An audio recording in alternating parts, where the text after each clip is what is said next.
Good morning. Hearing will come to order. I'd like to welcome everyone to today's hearing on the National Aeronautics and Space Administration. Our witnesses are Governor Richard Thornburg, a former governor of the great state of Commonwealth of Pennsylvania and Attorney General, and NASA Administrator Charles Bolden. Thank you both for being here. Our first panel today will focus on issues in NASA's security controls that were brought to light through the work of the National Academy of Public Administration. Governor Thornburg, a NAPA fellow, led a team of experts in comprehensive review of NASA's security practices, culminating in a report that was issued about 2 months ago. The review was initiated after the subcommittee drew attention to the allegations of serious security problems at NASA's Ames and Langley research centers.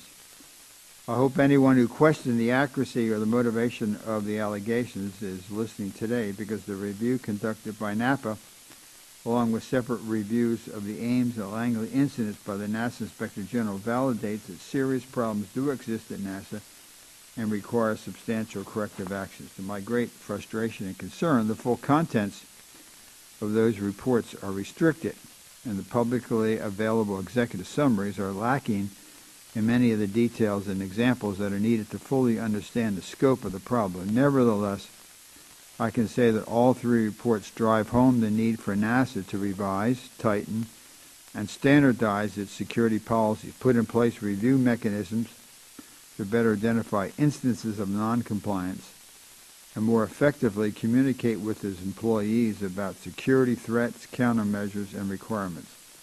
One of the most upsetting is the reports found serious deficiencies in NASA's culture of accountability by demonstrating that violations of security protocols can and do go effectively unpunished, a fact which provides employees with little or no incentive to make security compliance a personal and a professional priority. These circumstances need to change. Security compliance is not a trivial concern, and while much of NASA's work is intended to be widely shared, the agency is still responsible for the development and protection of technologies and information that could easily be used against us by those who seek to damage this country's security or economy. The subcommittee expects that NASA will do better, and I know Administrator Bolden does as well. A framework for the necessary changes has been established through the work of Governor Thornburg and the rest of the NAPA team, which made 27 recommendations for improvements to NASA practices. I understand that NASA is working now to finalize its plans to implement those recommendations and appreciate that effort. But the agency should know that the subcommittee will be following up to ensure that real and lasting institutional change, and we'll probably ask a question to the first panel. It would seem to me it would be appropriate for NAPA to come back a year from now and see what progress has been made. This hearing today is the first step by establishing a public record on both the nature of the problems and the corrective actions needed to respond to them. It will be harder for NASA leadership, current or future, to walk away from the difficult task of seeing the necessary reforms through to completion. The topic of security reforms will carry into the start of our second panel with Administrator Bolden.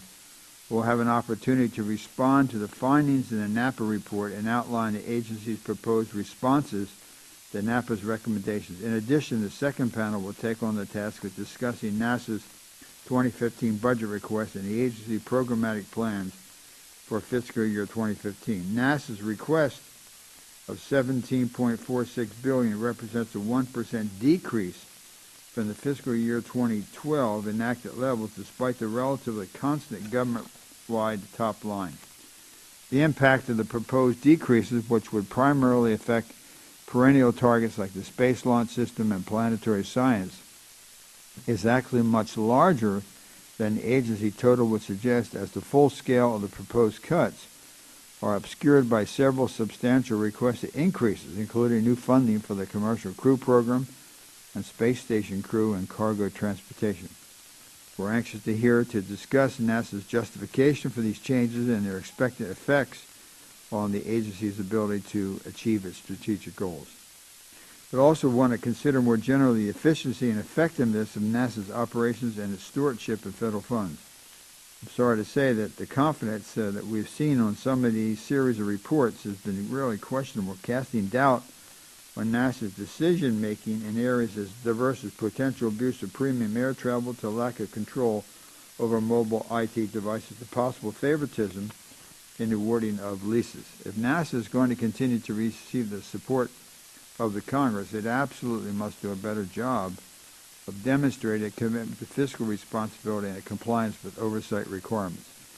In a moment, we will begin our first security-focused panel with some brief opening remarks from Governor Thornburg, who will then answer questions from the subcommittee. Then we will turn to Administrator Bolden, who will provide his own opening remarks about the security report and the budget request, and then proceed to go to questions on these topics. Before we get started, I want to recognize the ranking member, Mr. Fattah, for any opening remarks that he would like. Fattah. Thank you, Mr. Chairman, and let me welcome our witnesses, and in particular my governor, to the hearing. I started in the state legislature, elected in 1982, and was sworn in January of 1983, some 32 years ago, and Governor Thornburg was running the shop. We worked together on a number of important initiatives that the governor would be happy to know are still doing extraordinary work on behalf of people of Pennsylvania. The Ben Franklin Partnership, which I legislatively sponsored, but the governor helped provide the resources and the political leadership to get it signed into law, and with centers all over the state bringing technical-based enterprises into a commercialized state and employing Pennsylvanians, and also the customized job training efforts at our community colleges. And we were just together technologically speaking for the Pro Bono Awards for the Legal Services Corporation, which had its event in Pittsburgh maybe 4 months or so ago. And the governor spoke by technological means, and so did I. Neither one of us were able to be there, but we did want to indicate our support for the work of the Legal Services Corporation. So I welcome you, and I look forward to your testimony. I want to note in my opening comments that the governor is going to say what I think we all agree to as Americans, that NASA is one of the most accomplished agencies in the United States federal government and one of the most respected agencies in the world. But more important to the point of today is that he points out in his written testimony that NASA and its leadership at every level cooperated fully with this analysis and review. And as we've seen with a lot of federal agencies, even those charged with top secret activities, that there are challenges with security. I reference now the Snowden matter and other matters that have been challenging to our government over time. But this is an important contribution. I want to thank you for doing this work, and we look forward to your comments. And I also want to acknowledge the presence of the Administrator from NASA and his top leadership team, and we'll be hearing from them shortly. So thank you, Chairman, and we look forward to the testimony and the comments back and forth. Thank you. Mr. Fattah. Governor, you can proceed.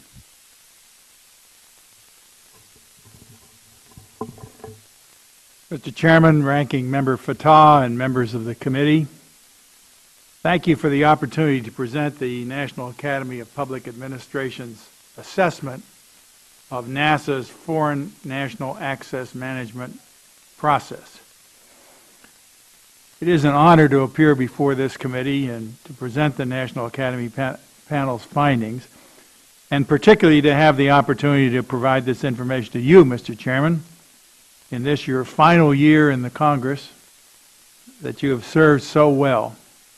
I've had the privilege to work with you on a number of important Academy studies, the FBI that helped improve the nation's vital law enforcement efforts, an effort where your leadership and wise counsel was terribly important and will be greatly missed in years to come. So hats off to you, Mr. Chairman. So what's the challenge here? It is implicit in NASA's charter, which directs the agency to work cooperatively and share information with other nations while simultaneously safeguarding its classified and proprietary information and assets. This, as you can imagine, can prove to be a challenging task. Over the past year, security incidents involving foreign nationals at NASA research centers have led to justifiable scrutiny by the NASA Administrator, the media, and most particularly by this committee. Based on a suggestion from the committee, NASA contracted with the Academy to review its foreign national access management effort. This Academy panel, which I chaired, found that NASA was not doing a thorough and consistent job managing foreign nationals that visit or work at NASA centers or access NASA information technology. Some NASA centers visited during our review were found to have had very good programs in place, while others struggled to meet their foreign national access responsibilities. This has resulted in inconsistent, ineffective, and often fundamentally flawed outcomes, some of which the committee has already explored. The reason for these unwelcome outcomes are relatively straightforward, and I will highlight two of them. First, the panel found that while NASA is among the best organizations in the world when it comes to managing complex technological efforts, the agency does not apply its normal degree of program management rigor to foreign national access management, a largely administrative process. FNAM, as I'm going to prefer, I wish they'd come up with a good acronym for that. FNAM doesn't make much sense. But the Foreign National Asset Management Program is not managed as a program, but rather in a more stovepiped organizational fashion. Individual headquarters elements produce overly broad program directives, which in turn are subject to widely varying interpretations by NASA centers. Additionally, NASA headquarters has inadequate means for determining the overall efficacy of their directives and mandated processes so that problem areas can go unrecognized. Second, during this review, NASA IT professionals expressed strong concerns about the security of the agency's non-classified systems, with some believing that these systems have already been compromised. This finding is reinforced by other reviews of NASA's information technology, including those done by the NASA Inspector General. The fundamentally flawed outcomes that I mentioned earlier result when you couple this loosely structured program with relatively easily penetrable information technology security systems. I would be remiss if I didn't also note that while the Academy's focus was on the threat posed by foreign nationals, many of the panel's findings apply equally to threats arising from trusted insiders as well as other parties looking to compromise NASA's information technology. Before I summarize the panel's findings, I'd like to note that NASA provided complete cooperation for this review, and that NASA interviewees were candid, cooperative, and eager to both offer their insights and be involved in problem solving. Most NASA employees understood the challenge to share with as well as to protect information from foreign nationals. NASA senior leaders, including Administrator Bolden, were actively involved in and supportive of the Academy's review. The panel report describes a number of important steps the agency can take to improve foreign national access management and has proposed 27 specific recommendations, which I will summarize under 6 topic areas. First topic area is for NASA to manage foreign national access management as a program. That is, eliminate the stovepiped approach and provide some specific guidance. Second, NASA needs to reduce the flexibility given to centers to interpret foreign national access management requirements, primarily by writing a comprehensive and detailed operating manual covering all functional aspects of the program. Third, the agency should determine its critical assets and build mechanisms to protect them. This would begin with NASA compiling a comprehensive assessment of threats to its assets and establishing a board to manage the overall effort. Fourth, NASA needs to correct long-standing information technology security issues, including establishing clear, specific, and mandatory requirements for all centers to follow regarding remote access of their information technology systems and giving the NASA Chief Information Officer more control over IT operations in field centers. Fifth, change several aspects of NASA's culture. This includes reducing unnecessary competition between NASA field centers, ensuring individuals are held accountable, particularly when serious mistakes are made or important mandates are ignored, and to guard against the organizational tendency to revert back to prior lax habits once a problem has been deemed to have been solved and the tension of the moment has passed. The sixth and final area involves communicating the importance of these changes clearly, firmly, and consistently. The importance of security, the existence of real-world threats to NASA assets, and the need for improvements in handling foreign national issues have not been clearly and consistently communicated throughout NASA. Senior leaders must firmly establish and communicate their total commitment to an effective foreign national access management program that enhances cooperation while safeguarding information. In closing, Mr. Chairman, let me note that the Academy was pleased and honored to have the occasion to work with NASA and the committee on this review and to present our testimony today. I believe that we have provided NASA with a good template for building a more robust and effective foreign national access management program, and that the agency has the right leadership with Administrator Bolden and Associate Administrator Robert Lightfoot, as well as the commitment to make that happen. I recently reviewed NASA's response to our review and was pleased to note the consistent endorsement of the panel's findings and recommendations. By implementing the review recommendations, the panel believes that NASA will not only make mission and security improvements to existing foreign national access systems, but can also realize long-term potential savings by managing its foreign national efforts in a more efficient and effective manner. Having a well-run foreign national access management program is in the best interest of NASA, both in terms of protecting vital U.S. security and proprietary information, as well as capitalizing on the talents of foreign nationals. With the committee's support and oversight, I'm certain that the agency will build just such a program. With me today is Joe Thompson of the NASA staff, who put in long hours and important effort in bringing this report to fruition, and I've asked him to join me at the table here so that he can flesh out some of the answers that I give in a more comprehensive way. Thank you, Mr. Chairman, for providing us with this opportunity to share these findings with you. Thank you, Governor. The report's public executive summary contains a high-level discussion of your findings, but lacks the details and examples to put these findings into context and drive home their real meaning. Without being able to discuss those details and examples here, can you instead characterize the seriousness of the problems that you discovered at NASA? Can you confirm that the issues you addressed are not trivial and are in fact serious and important?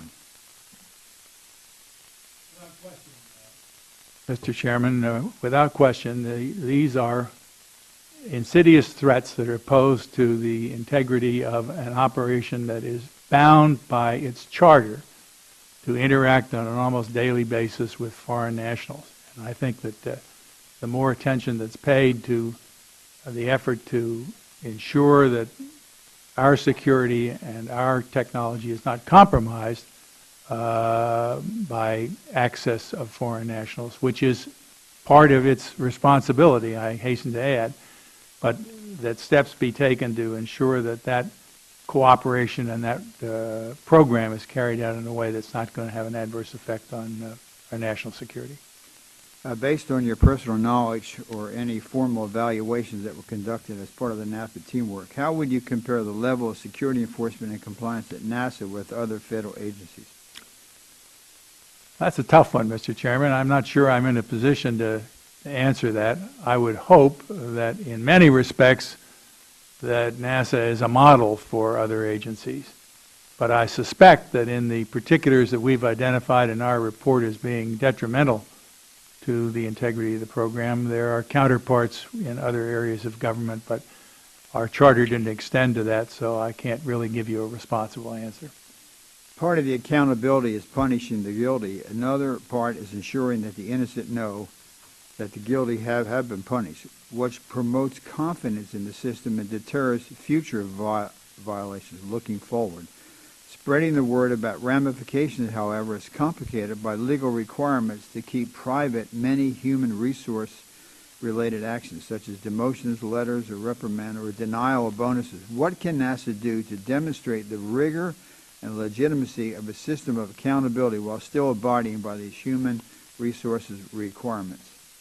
I think, Mr. Chairman, what we've pointed out in our review is that there is abroad within NASA in significant portions of its operations a feeling that there is no sanctioning process worthy of the name when it comes to these kinds of lapses. There are specific responsibilities imposed presently and would be increased under our recommendation that have to be enforced by having a monitoring, auditing process, if you will, that would identify and mete out appropriate sanctions to people who violate their responsibilities under that. These are not criminal cases. These are not things that you would want to investigate necessarily from that point of view, although I'm sure that there, as you know, there have already been criminal cases identified out of this. But I think what we're talking about here is the culture. Right. And the culture has to be one that recognizes that there's a price to be paid for failure to abide by the rules. And our approach was framed along that line. On the cost, you mentioned it briefly there, but if you can go in maybe a more detail, can you describe how NAPA took potential cost into consideration when assigning priority levels to your various recommendations? And could the full, and it appears the answer may very well be yes based on your sentence or two, could the full implementation of some of your recommendations actually result in long-term cost savings to NASA through the elimination of inefficient or duplicating systems? Mm-hmm. That's an often expressed desire on the part of people who are proposing changes in programs that they will actually reduce costs. But I think here you have an example of a case where that could be accomplished. And I think that the easiest way to validate that statement is to look at what we've described as the stovepiping approach that's made among several of the centers. There are also problems that have been solved at the level of the centers that have not been shared or dedicated throughout the agency. It doesn't make any sense at all to have two separate components working on a problem that one of them is already solved. And unfortunately, that crops up from time to time. So again, it's a management challenge. And given the esprit de corps that exists within NAPA and its staff, that direction, if made clear by those in authority, I'm sure would be followed. But too often now, because of this fragmented nature of the operation, any attempt to impose a uniform structure runs into predictable problems. But here, I think what we've recommended are all things that can be carried out without disruption, and as I've expressed the hope, could actually result in some savings by cutting down on duplication and the like. One of your report's findings was that NASA has a tendency to revert back to bad habits once a crisis has passed. What is the best way to ensure that doesn't happen in this case? Are follow-up assessments of NASA's progress a good idea? And we'll ask the administrator, but do you think it makes sense for the committee to direct or NASA to commit to perhaps give a year opportunity to come back and have NAPA, particularly since you have the basis for the understanding in the report to see if the report's been followed out? Well, obviously there is a tendency here as elsewhere to problems are sometimes out of sight, out of mind.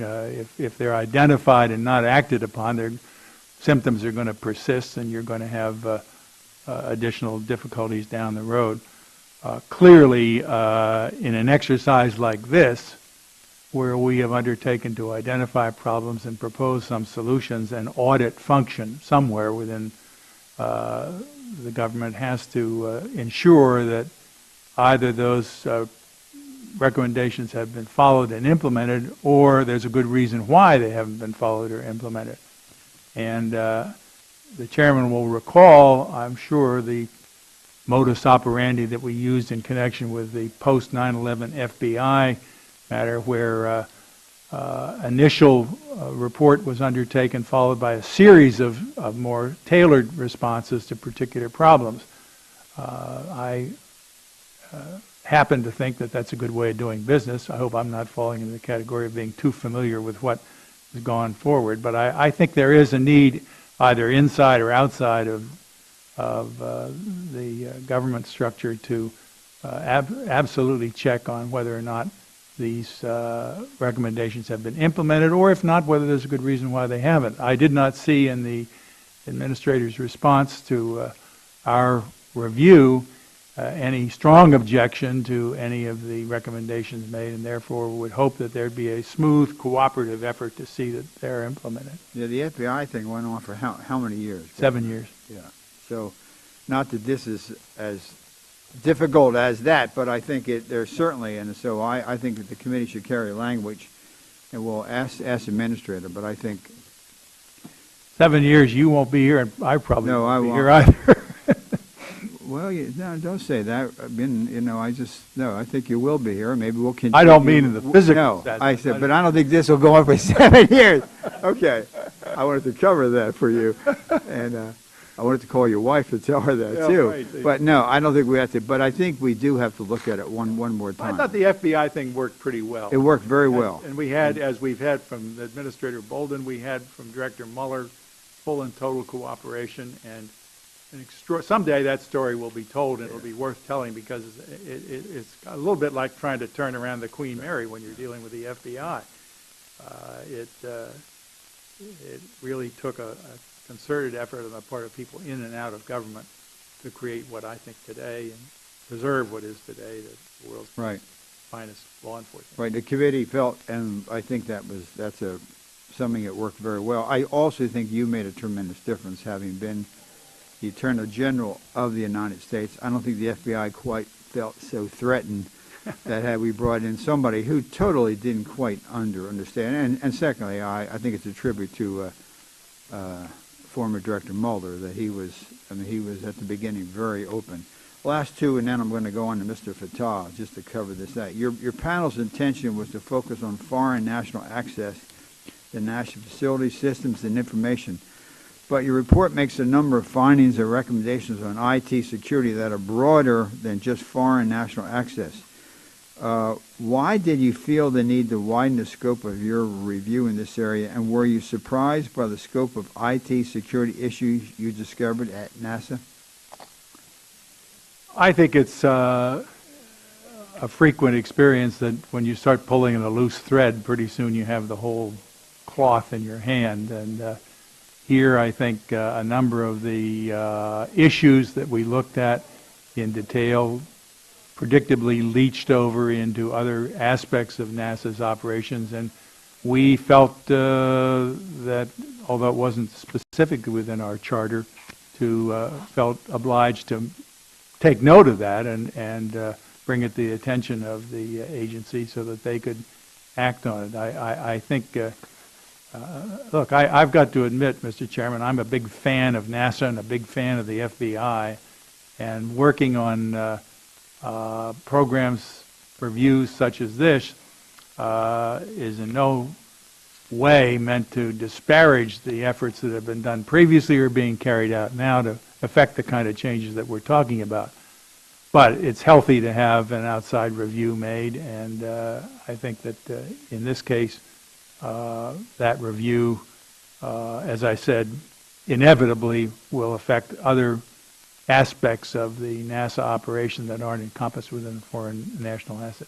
What is important too, because I just saw a report this morning, how to target NASA's $2.2 billion opportunity. NASA's fiscal 2014 IT budget was around $1.44 billion, so it's very broad. So Thank you, Governor. I Thank you, appreciate Mr. your Chairman. good work. Mr. Patel. Thank you, Governor. So you've done this analysis, and at the heart of it is NASA has hundreds, probably 600 or so various cooperative agreements. They got over 100 partners on the International Space Station alone. Interacts. I had a meeting this morning with a number of people from Europe, the European Space Agency. I mean, there's a lot. There are a lot of moving parts here. At the heart of what you're saying is that when you glean through it all, is that what needs to happen is that there needs to be an actual program with policies and people that are an agency-wide looking at interactions with our international partners and individuals who are non-American citizens about their interactions with NASA. And that NASA, the administrator, agrees with you, and that we're going to hear from him momentarily, and we can move forward with implementing this. But that at the heart of our space effort as the premier agency in the world has been to bring other partners to this and engage them in and around these issues. We want to do that, obviously, with common sense, and we want to apply appropriate security protocols to each and every activity that this agency and other agencies are engaged in. So I want to thank you for your work. I think it is instructive and will be helpful to NASA, and I'm happy that there is both the report and the agreement to proceed. I do have one question. Part of one of your recommendations is this issue around what you refer to as a unnecessary competition between NASA centers. Now, in Philadelphia, we don't have a NASA center. In Pennsylvania, we don't have a NASA center. It's not a parochial matter for me at all. This is, in terms of the space exploration, however, there's a certain scientific rigor that is applied, and competition has always been believed in our country to bring out the best. And that the idea of, is as in with our national labs all over the country, there are various ones engaged, for instance, in advanced manufacturing issues, right? And they are, by their design, competitive one to another for various purposes, because it brings in terms of recruiting the best people, having the best leadership, and getting, most importantly, when you talk about sending human beings, for instance, to Mars, getting it right, right? And getting it right sometimes the same way that your report brings a different view on questions. Competition between these centers at NASA brings a different approach and to solving technological challenges. So I would want you to just, that's my only question, as to whether you think one, eliminating this competition, which is a way to deal with one problem, could potentially challenge us in terms of making sure that we continue to lead the world in terms of space exploration and technological advancement. I think that we've got to make a distinction here that's important in terms of the impact of competition. When you look at there's healthy competition, there's non-healthy competition. And I think the latter is exemplified when you have a heavily stovepiped operation. That is to say that what's done in Sector A is not within the purview of what's done in Sector B, C, D, etc. And the worry is that with that kind of effort being expended to ensure that a particular operation is number one, could well better be spent on efforts to secure real cooperation. At the very least, to have a clearinghouse to ensure that potential competitive forces that might exist down the road are checked and reined in before they carry the day. The problem of stovepiping is compounded by the problem of competition. Let me put it that way. I think that to that extent, not only as you pointed out, are there savings available, but there's also a cultural change. The matter of dealing with this problem of competition is a challenging one, and it's going to require some extraordinary leadership to break down some of those walls that exist when you've got an operation that is stovepiped. And I suspect, would be very surprised if the administrator didn't agree with us fully and wholeheartedly that this kind of... I think he does, but you know, I think it's the Fellsian mind, right, is about holding two intellectually opposing views at the same time. And I just want to challenge, I know that the administrator agrees, I still want to challenge the point. Joe, can I ask you a question? So what is the utility, the positive side of the competition between the NASA centers for the mission of NASA?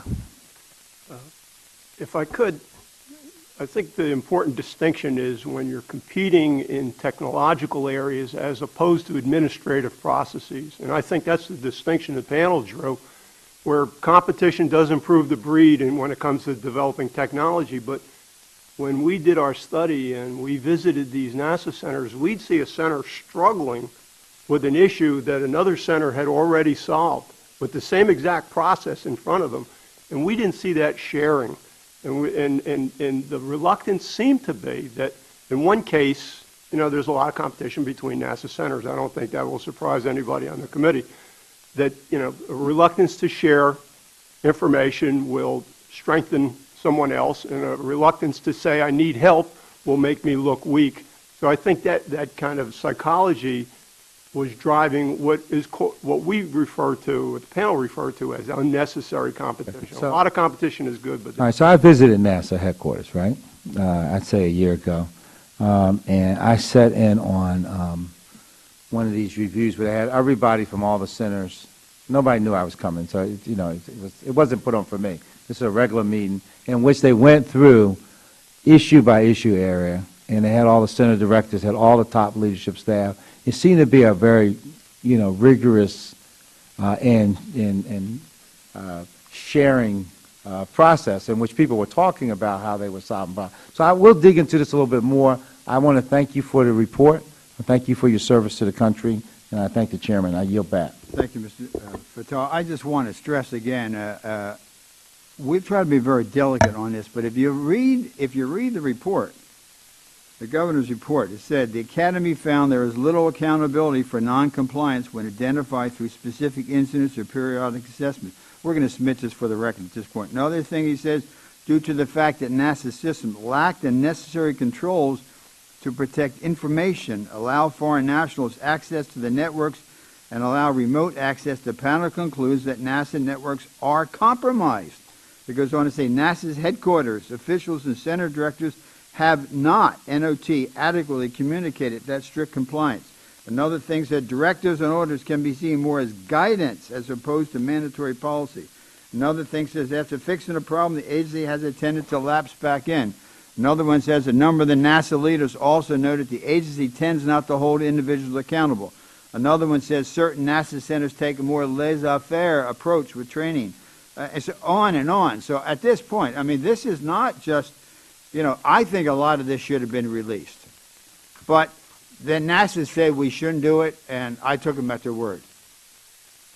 But it's a serious, this is not, is it just a little competition between the junior varsity and the varsity?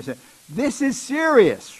And so I urge the gentleman, read the report. This has, and NASA at first didn't want to kind of go here, and because of my respect for NAPA and having used Governor Thornburg on the transition in the FBI, and I know him, having come from Pennsylvania, of his record, I felt here's an objective person, analytical, can kind of come, but also has a history. So this was serious. Now that's why I think we're going to direct that NAPA be involved, because I don't want to pick another person outside that doesn't, to make sure that it's followed up. We have not tried to hurt anybody. We've tried to do this based on information to protect the country. With that, Mr. Harris. Thank you very much, and thank you, Governor, for appearing before us. Let me just delve a little bit into the stovepiping idea, because with regards to security, Clearly, stovepiping has some benefit with security. I mean, you don't have access to the entire system. You know, with Target credit card fraud, I mean, you know, an HVAC subcontractor had access to the entire Target system. So when you talk about the need to eliminate stovepiping, I take it as mainly to guard the security, but not necessarily as an IT solution to the problems. Mainly what I'm referring to is the processes that are used to ensure that the rules and regulations that have been adopted, set forth, are observed. It's very difficult to do that sometimes if you don't have the cooperation of the people who are on site at the particular stovepipe in question. And we did find that was a extant fact here within NASA, and that there was a price to pay for it. And particularly, all of this is compounded by the charter admonition to involve people from other countries and friends and foes. And I think that what we've got to do, beginning with the identification of the problem, and I think Joe stated very well the distinction between the administrative side and the science and technology side, where you find a great deal of innovative practice which characterizes NASA, has characterized NASA from its very beginning on the technological side, but in many cases pretty much close to a shutdown when it comes to the administrative side, particularly when it comes to sanctions. We've identified in the record examples of where violation of rules and regulations was not followed up with any particular sanction. It was not part of the message, and it's got to become part of the message. Let me just ask, just historically speaking, you know, the origins of the space program were, I imagine at the beginning, there was probably far more security, as science, for the sake of science, was less of an objective than science to beat the Soviet Union into outer space. Is that, over time, I mean, is it reconcilable if you don't, and I'll borrow the term, if you don't sequester defense-related, potentially, you know, technology for weaponizing space, if you don't put that off to the side, I could see where it's just difficult to achieve the balance that you seek, which is sharing what is good to share with foreign governments and protecting what's not good. I mean, I'm going to ask you, is it really possible to do that, to create that clear a firewall? Yeah, I'm not sure I'm technically competent to answer that question in particular, but let me counter by observing that what our recommendations are designed to do is to establish a workable framework within which this program, and I specifically identified as a program in the hope that that's what will result, can be carried out with due respect to the somewhat conflicting nature of the charge that's given to NASA. And I have no doubt but what they're capable of doing that, and I think it's a matter of just changing the culture. We ran into numerous occasions where palpable violations had taken place with regard to what the policy of NASA was with regard to particular activities, and nothing happened. And let me just follow up. And that happens within an organization, excuse me. That message travels at warp speed. Sure. And just in those instances, and I'll close with this question, was the feeling that it was just carelessness, or was it a feeling that, you know, this is science and we really shouldn't have these boundaries? I mean, was it in other words, was it carelessness, or was it, you know, well-intentioned but just the wrong thing to do? It's probably both, and I don't think either of them should be looked at other than in a serious way. Okay.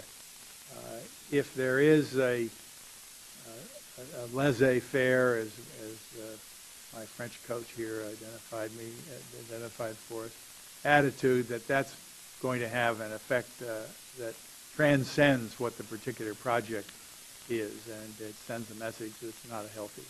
Thank you very much. Yield back. Mr. Diaz-Balart. Thank you, Mr. Chairman. I actually just want to add my support to what the chairman was saying a little while ago. These are big issues. These are not small, unimportant issues. And so I don't want to repeat what he said, but I just want to make sure that I'm on record, kind of also just saying and agreeing to what he said. What kind of information are foreign governments or foreign entities actually trying to gain? Is it through their activities, through these espionage activities? What is it specifically that they're trying to gain? Do we know? Is it anything specific? Is it what's their role? What's their goal? Well, let me say at the outset, I'm a little bit constrained by the fact that the report and our work is not in the public domain. It is, of course, in your domain. Let me reword it. Do we know what, in essence, those goals are? We're pretty sure what they're looking for. In other words, are we pretty sure what it is that they're looking for, what the areas of interest are? Well, there are counterintelligence considerations that are within the charter of NASA, and those folks clearly are charged with the responsibility of answering that very question. I don't presume to know as much as could be produced from that kind of an investigation, other than to realize and emphasize that this is not an exercise in checking the boxes and coming up with some recommendations. This is in the quest for best practices in the administrative side. Inevitably, you're going to have to answer those kinds of questions. And as we suggested in our report, the first step to be taken is to analyze the most important of the assets that NASA has, which might be compromised, because clearly, while we've identified all of these as being serious matters and big issues, it doesn't involve any kind of magic with regard to determining where the primary effort should be put, but it does require a recognition that these are important matters and a respect for the protocols that have been adopted from time to time, and a review of those protocols from time to time to see that every step possible is being taken to protect our national interests. And Governor, just if I may, Mr. Chairman, just very briefly, and it was already touched upon, but the fact that some of the findings say that the counterintelligence awareness briefings do not seem to be a priority, and that counterintelligence and awareness and education at the centers and at headquarters varies greatly, with some being ineffective. Are you convinced that will change? And is it something that, again, how much of a priority is it to you and to leadership there? Well, I think it's a high priority in terms of the recommendations that we've made. As to whether they're implemented or not, I think you'll have to ask the witness following. He's nodding his head vigorously, so I'm sure that that's going to happen. The important thing to recognize here is you've got a real world that you live in out there, and that real world is made up, to be sure, in part of people for whom it is productive for us to cooperate, productive for us to share information, productive for us to follow the same kinds of paths that they are in their research on highly technical, substantive matters. But it's also important to realize the kind of world we live in and the shifting allegiances that we have among some of our prospective foreign partners. And prudence, it seems to me, if nothing else, dictates that you have a program where you have systematized your quest for rooting those people out or shutting practices down that give rise to sharing of the type that we're not really willing to undertake on our own. Thank you. Thank you, Governor. Thank you, Mr. Chairman. Mr. Culberson. Thank you, Mr. Chairman.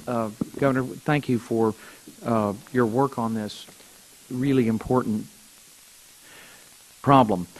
To y'all's knowledge, has anyone been held accountable at NASA for the breaches of these policies and have they been held accountable in any way? Within the NASA organization? Yes, sir. Not to my knowledge. I'd have to ask Joe.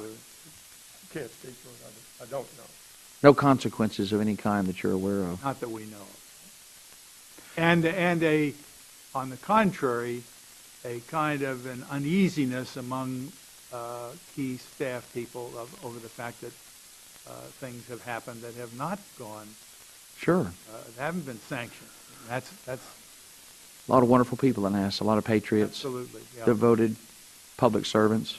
That's always the risk when you begin to carry out a review like this. Sure. It doesn't reflect on the incredible work that NASA has done over the years and that it has on its agenda now. Absolutely. But we're a National Academy of Public Administration. We're not a National Academy of NASA. And when we look at public administration questions of the type that we've discussed here this morning, we do find deficiencies and have made recommendations accordingly. You're looking for best practices. Yep. We would hope. Right. Not sure that's always the case. The stovepiping is, right. is the big enemy there. I mean, to my knowledge, no one's been fired yet for 9/11 or held accountable. I can't think of anybody that's been fired for 9/11 or held accountable. It's an appalling characteristic of the federal government that the utter inability of the agencies, the bureaucracy, to hold anybody accountable. You always want to reward folks for doing a good job, but as would happen in the private sector in a heartbeat, nobody's held accountable. It's difficult to reward folks. Intensely frustrating. And as you point out in your conclusions, the agency has a tendency to lapse back into old habits once the spotlight's off. It's just grim. I'd certainly encourage the chairman to find an account somewhere, somehow, that is of importance to the agency and fence it off until the agency comes into compliance with your recommendations and make sure that you guys are brought into this in the future. It's just appalling because we grieve. I mean, no one this subcommittee genuinely loves and supports NASA. We all do in the sciences and want them to succeed. And it grieves us, I know, as it grieves you to see errors like this and either whether it's negligence or willful, benign neglect, whatever the reason, serious breaches of highly important technologies occurred repeatedly with no consequences. If the question is what have they done, what's the purpose of the breaches, something you can't necessarily answer in this public setting. I can certainly on my behalf as an individual, based on my own personal knowledge, and I've been an amateur astronomer since I was 12 years old, and I grew up in Houston, Texas.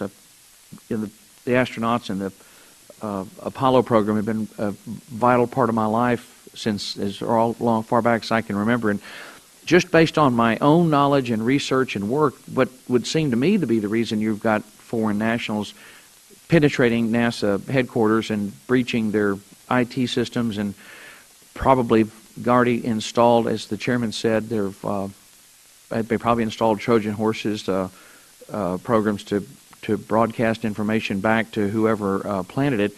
I can tell you, based on my own knowledge, that, for example, one of my hobbies is observing artificial satellites, and I subscribe to a network of amateur observers around the world called CSAT, SEESAT, and these guys are serious. And the brass ring is if they spot the rocket when it comes over the horizon just after it's launched. And one of these guys actually did the analysis and tracked the North Korean launch of December 12th of 2012. And the North Koreans very few people know this, but it was out there in the public arena. This guy broadcast. He was from British Columbia, and he did the calculation. And the North Koreans launched an intercontinental ballistic missile that carried a payload, and it flew right over Florida, the southern United States, on its first pass. Flew over Michigan, flew over South Carolina, flew over, I'm sure in one of its second passes it flew over Pennsylvania, but it's terrifying when you see what they've done. And the only reason the North Koreans are doing it, of course, is to carry, it's just, logical, one of their nuclear warheads and set it off over the United States at an altitude of 30, 40, 50 miles, and then you've burned out every electrical circuit in the United States and driven us back to the year 1813 in a flash. And the North Koreans, the North Koreans have demonstrated their ability to hit the United States with a nuclear weapon, with an intercontinental ballistic missile. And the North Koreans' number one ally, number one source of funding and support are the Communist Chinese. And the chairman has quite rightly, over the years, zeroed in on the threat from the Communist Chinese and their aggressive attempt to dominate the high ground, because outer space is the high ground of the 21st century. And for us to surrender the high ground would be as idiotic as if General Meade had deliberately walked away from Little Round Top at Gettysburg. It just makes no sense. The Chinese today control 98% of the world's rare earth elements, and the place that they landed on the moon is one of the most densely, there are more rare earth elements in that location where they landed that unmanned spacecraft than anywhere else on the moon. So this is not, these penetrations are not, if anyone at NASA thinks this is being done and that, well, it's science and we need to be able to share, and, maybe a little benign neglect, let these guys come in and look. This is deadly, serious, really dangerous stuff. The North Koreans are crazy, and they've said flat out we're still at war with them technically. There's just been an armistice, and they've already said they're going to use their nuclear weapon against us as soon as they get a chance to do so. They've already demonstrated they can do it. They've overflown the United States. That payload is still in orbit, and they just did another test, I think, recently. So it's of immense concern. Is a vitally important report that you've prepared, and I just genuinely thank you for the work that you've done, and thank you, Chairman Wolf, for your attention to this, and keenly interested to hear from the NASA Administrator about what the agency will do to not only hold people accountable and for their breaches, but obviously to reward those, because it works both ways. Folks that do a great job, you want to see them rewarded, but those who have violated their own internal procedures, I'm really interested to know what they've done to hold them accountable. I genuinely appreciate what you've done, sir. And if I could, just in closing, could you, if you could, what in your opinion would be a worthwhile? What came to your mind as you went through and prepared this? What would you recommend to the committee and to the Congress to do to make sure that we repair these breaches for the future? What could we do to help minimize the chance this will happen again? I think careful, critical examination of this report and the Administrator's response will suggest a path that should be followed not only in the Congress but within the agency itself to solve some of these problems. And they are serious problems. I hope I didn't leave the impression that I regard them as anything but serious. The fine distinctions have to be drawn, to be sure. For example, I mean, if you've got a criminal enterprise being undertaken by a foreign national or by his or her government, that's quite a different matter than the management challenges that we're talking about here. On the other hand, the management challenges would be meeting those challenges would be important contributors to helping to create a kind of a safe haven for those things that the crown jewels, if you will, the things that you really want to protect. Those have to be identified and particular programs undertaken to see that they're protected from any foreign intrusion. Thank you very much. Just one quick question, Mr. Chairman. Who classified the report as sensitive? NASA? NASA, yes. Yeah. Sensitive because it's embarrassing. Thank you, Mr. Chairman. Governor, I want to thank you and also Mr. Thompson and the Napa people for the great job, and thank you for your service to the country too. Thank you. As always, we stand ready to respond to any further interest that you have in drawing on the experience. We will. We'll yeah. Thank you very much. Consistent with the subcommittee's practice for all federal witnesses pursuant to the authority granted in Section 1, we're now going to call Administrator Bolden to come forward.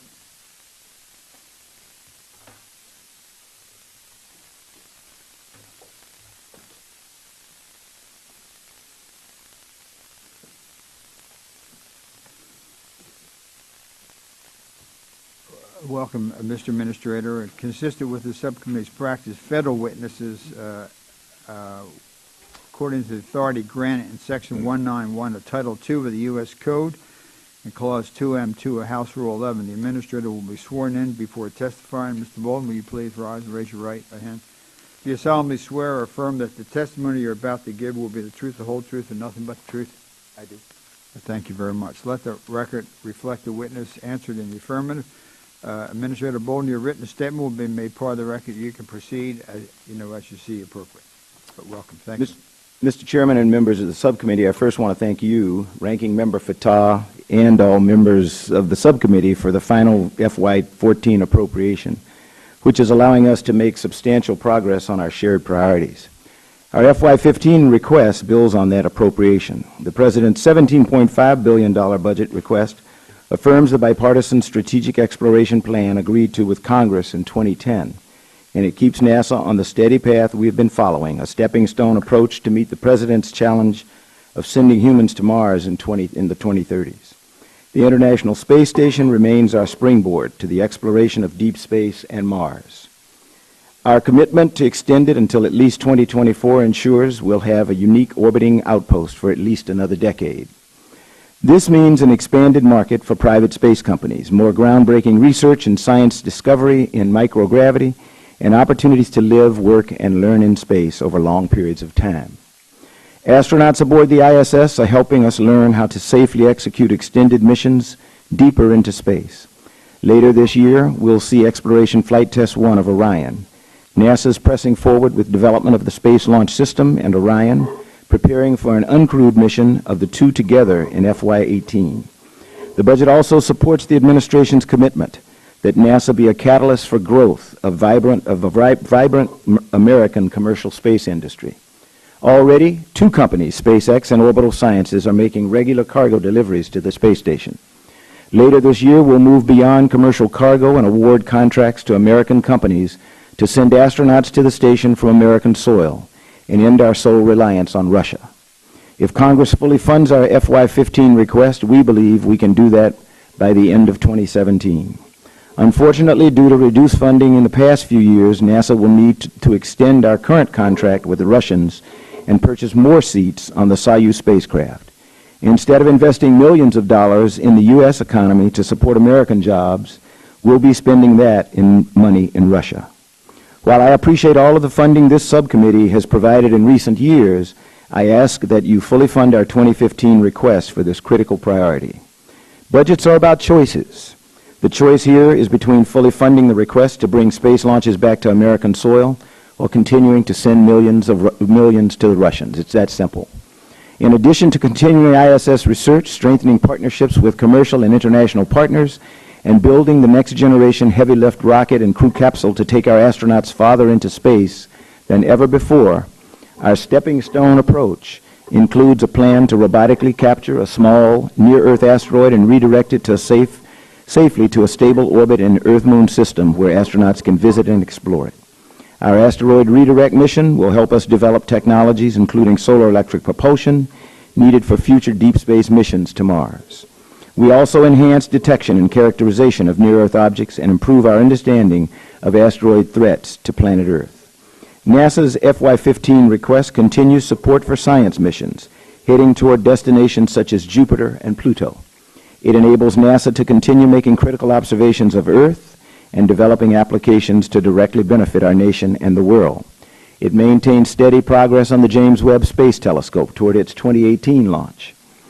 Our aeronautics program will continue to focus on substantially reducing fuel consumption, emissions, and noise to help make the Next Generation Air Transportation System, or NextGen, a reality. All of NASA's investments help drive technology and innovation, spur economic activity, and create jobs.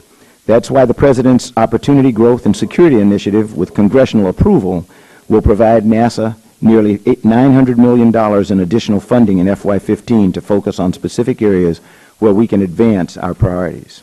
Finally, Mr. Chairman, I want to thank you and this subcommittee for sharing my deep concerns about security issues. Following up on the progress we discussed at last year's hearing, the NAPA study team, led by Governor Thornburg, completed a thoughtful and thorough review of NASA's foreign national access controls, and you just heard from Governor Thornburg on that report. As he said, I have accepted all 27 of the NAPA recommendations, and we're making good progress in implementing them in a lasting manner. Consistent with the report's recommendations, NASA has established a Foreign National Access Management Program to strengthen our foreign national oversight, including efforts to ensure compliance with U.S. government export control policies. I have repeatedly communicated the importance of the NAPA report and NASA's corresponding actions to all of my senior managers. I am now in the process, along with Associate Administrator Robert Lightfoot, of visiting each NASA center and underscoring the importance of security to our entire workforce. In summary, the FY 2015 budget advances NASA's strategic plan for the future. We'll continue building U.S. preeminence in science and technology, improve life on Earth, and protect our home planet, while creating good jobs and strengthening the American economy. Thank you, Mr. Chairman. I'll be happy to respond to any questions. Thank you, Mr. Administrator. I don't want to spend much more time on the NAPA report, but there are one or two issues I want to cover. The designation is sensitive but unclassified really was a blunt instrument because it covers the entire 140-page report except for the 4-page summary without regard to the specific contents of any particular paragraph or page. I believe that a more tailored redaction of the report would have resulted in substantial portions of it becoming releasable and therefore open for a detailed discussion today. And I'm not going to ask you, couldn't NASA have done it because, you know, what happened has happened. But I think you used a blunt instrument, and I think the reasons for it have not been totally valid. But I'm more interested now in what are you going to do. And so you have not to date requested any additional resources for security in FY15 budget. I want you to know that we are fully prepared in order for you to follow the NAPA report to reprogram, and not to wait till next year, but to reprogram. So what funding bill will be required to ensure full compliance with NAPA recommendations? And will there be a reprogramming? What are your plans? How are you going to move ahead? Not just say you like it, it's a good idea, but beginning, you know, the hard work begins, you know, Monday morning. What are we going to do? Do you need a reprogramming? Do you have a funding stream? How are you going to move ahead? Mr. Chairman, no one was more concerned about the vulnerabilities that were identified, first of all, within NASA long before the NAPA study was even requested. We knew we had some vulnerabilities. One of the reasons for making the report classified, but unclassified, but sensitive, is the fact, as Governor Thornburg mentioned, there were a number of vulnerabilities that are pointed out in the reports, vulnerabilities that we knew about. When taken in toto, opened NASA up to some of the things that this committee asked the governor about, exposure of inroads to our systems, and that's not what we want to get out. So that's the reason. It wasn't embarrassing. I was disappointed that we found that we had vulnerabilities that I had not found when I first became the NASA administrator. But I think if you listen to Governor Thornburg and if you read the report very thoroughly, he gave us 27 recommendations. We sat down with the board. We have been working with them from the moment, even before the report was put out. They gave us a prioritized list of recommendations based on risk, and they classified them in two groups. One was life cycle cost. How do you divide it into what's going to cost over the life cycle of the agency? And then the other one was initial cost, short-term budget considerations. We looked at that, and the first 6 we agreed with the board could be done right away with no additional funds, and we're doing that. We have established a foreign national Access Management Office. We are in the process of putting out a solicitation for someone to head that office. Until we do so, the person who worked with Governor Thornburg and the board is the acting program manager right now. We have put some additional civil servants as well as contractors on taking actions to accomplish these first 6 goals, and those are just by reallocating people within the agency. We don't know how much money is going to be needed to get to the other 21 recommendations, but it is our intent that if we find, after we see what the 2015 budget is going to be, we don't know what 2015 is going to hold. You may put a lot of money in there for IT enhancements, and then I don't have to worry about coming in to ask for more money. So until I see what the 2015 budget is going to be, I see nothing to ask for any adjustments. We are doing things right now by making internal moves of our people and internal moves of our money. We have spent funds. We have reallocated funds that would have been spent on other things to take care of those first 6 recommendations, and that we will continue to do that. So I share your concern. I share Governor Thornburg's concern. I think if the members of the committee who were here heard him, he said we have been working like this, all through the formulation of the report and ever since the report. We promised him and the board that we would interact with them a minimum of every quarter. We will give them a status of the progress we're making. So your request that they should come back again, I think we've already taken care of. We're going to them. We're not waiting for them to come back. We're going to report to them every quarter on our progress. If they see that we're not making the progress they expect, I'm certain they will tell us that. And then we may find that we need to ask for some adjustment earlier than possible. But I think we're taking aggressive actions to remedy problems that we found. Okay, well, the committee would reprogram, and we may not have a bill for quite a while, and so you're not going to have a bill Monday and Tuesday and Wednesday of next week and a week after. So if you do need it, just feel free to come up to the Mr. Chairman, I will. We don't need it right now. We don't need additional funds. We have, as I said, we have put, I think it's 2 to 4 contractors on this program, on standing up the program. We have taken some civil servants who were in the Office of Personal Security who are moving over to take this, so we don't have a need for funds right now. We will determine what we need as we look going forward. Okay. I was concerned, though, to read the NASA's quarterly report that the agency appears to be now pulling back on its support for 2 important recommendations made by NAPA. 1, the creation of an Asset Protection Oversight Board to better secure all of NASA's export-controlled and proprietary information, and 2, periodic integrated function reviews to audit compliance and effectiveness of security reforms. Are you rejecting that? I'm not aware of those, and I'll take that for the record, Mr. Chairman. I don't know. I will take it for the record. You don't want to do what was in your... I mean, I don't. No, Mr. Chairman, as I said before, my intent, we agreed with all 27 recommendations, and we have committed to follow those recommendations and comply with them. So that's why I say I'll have to take it for the record. If you have something that shows that I have changed my mind, somebody needs to tell me. I have not changed my mind. Yeah, we'll show you that at the end of the hearing, and you can just tell the people whoever wrote it. Okay, I'm moving on to the account from NASA because I think we have covered a lot. We'll have some questions for the record, but I want to cover a number of other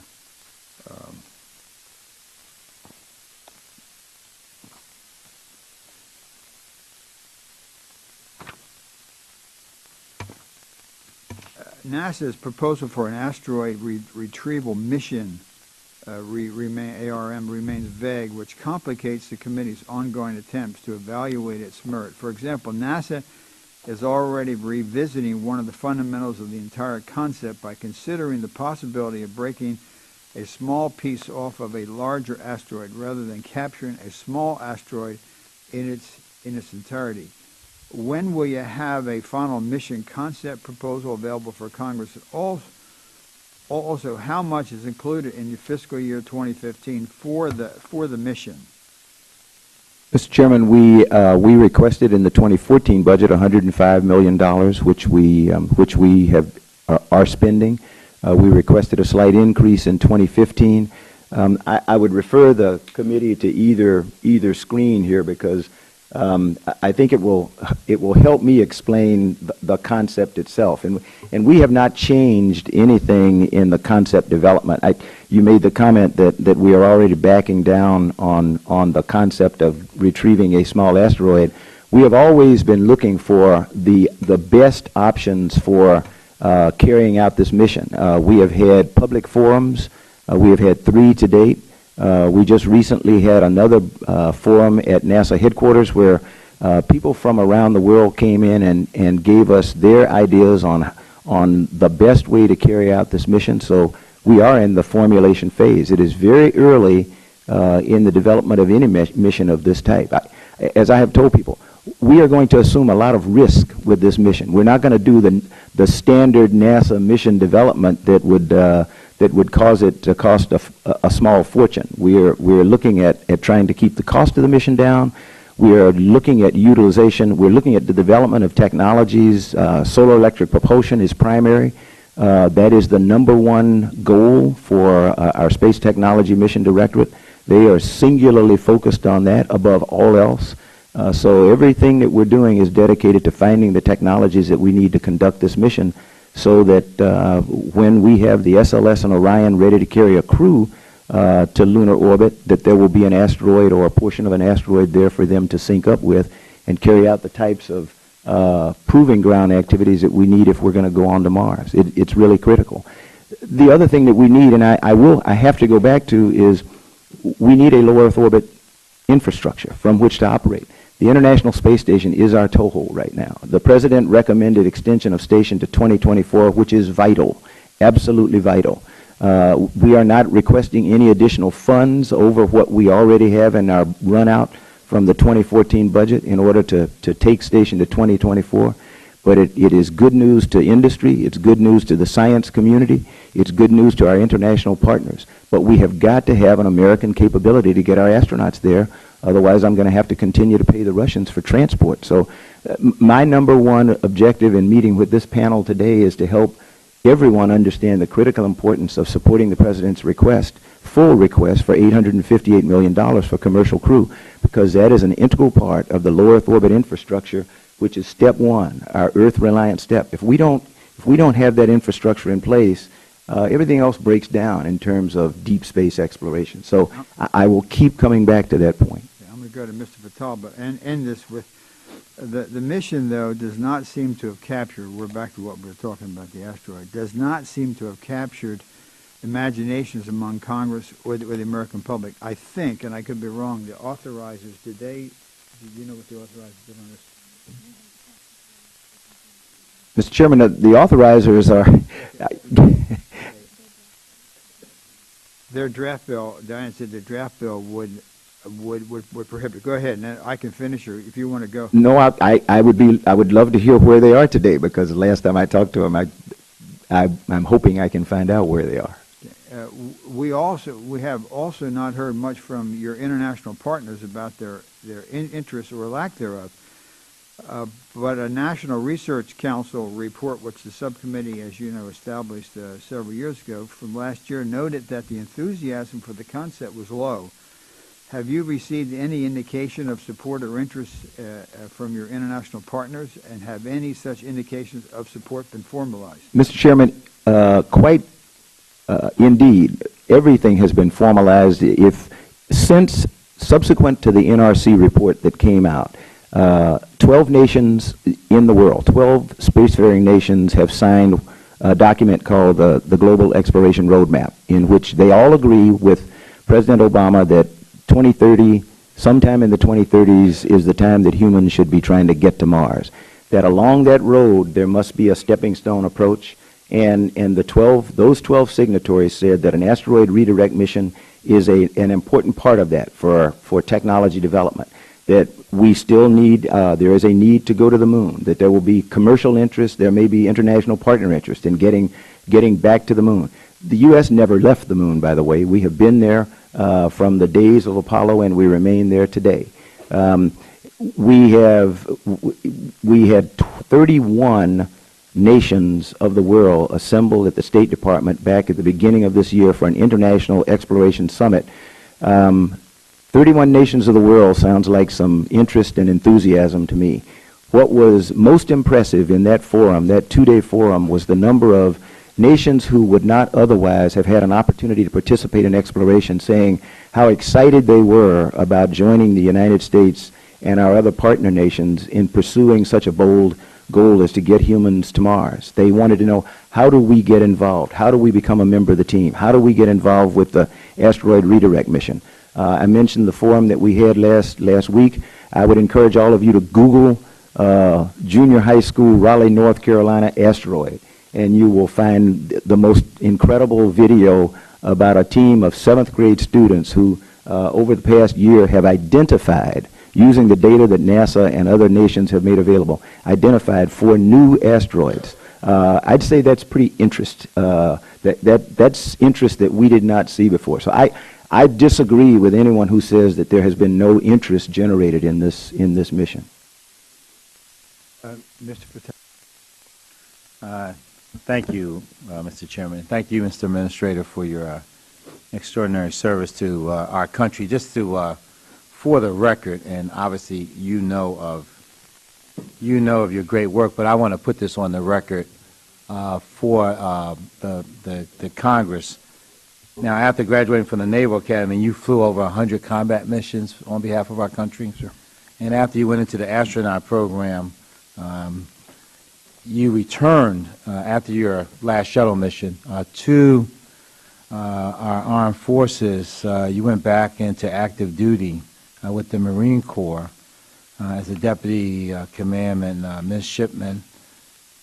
And then you were the Deputy Commanding General in the 1st Marine Expeditionary Force in the Pacific in 1997.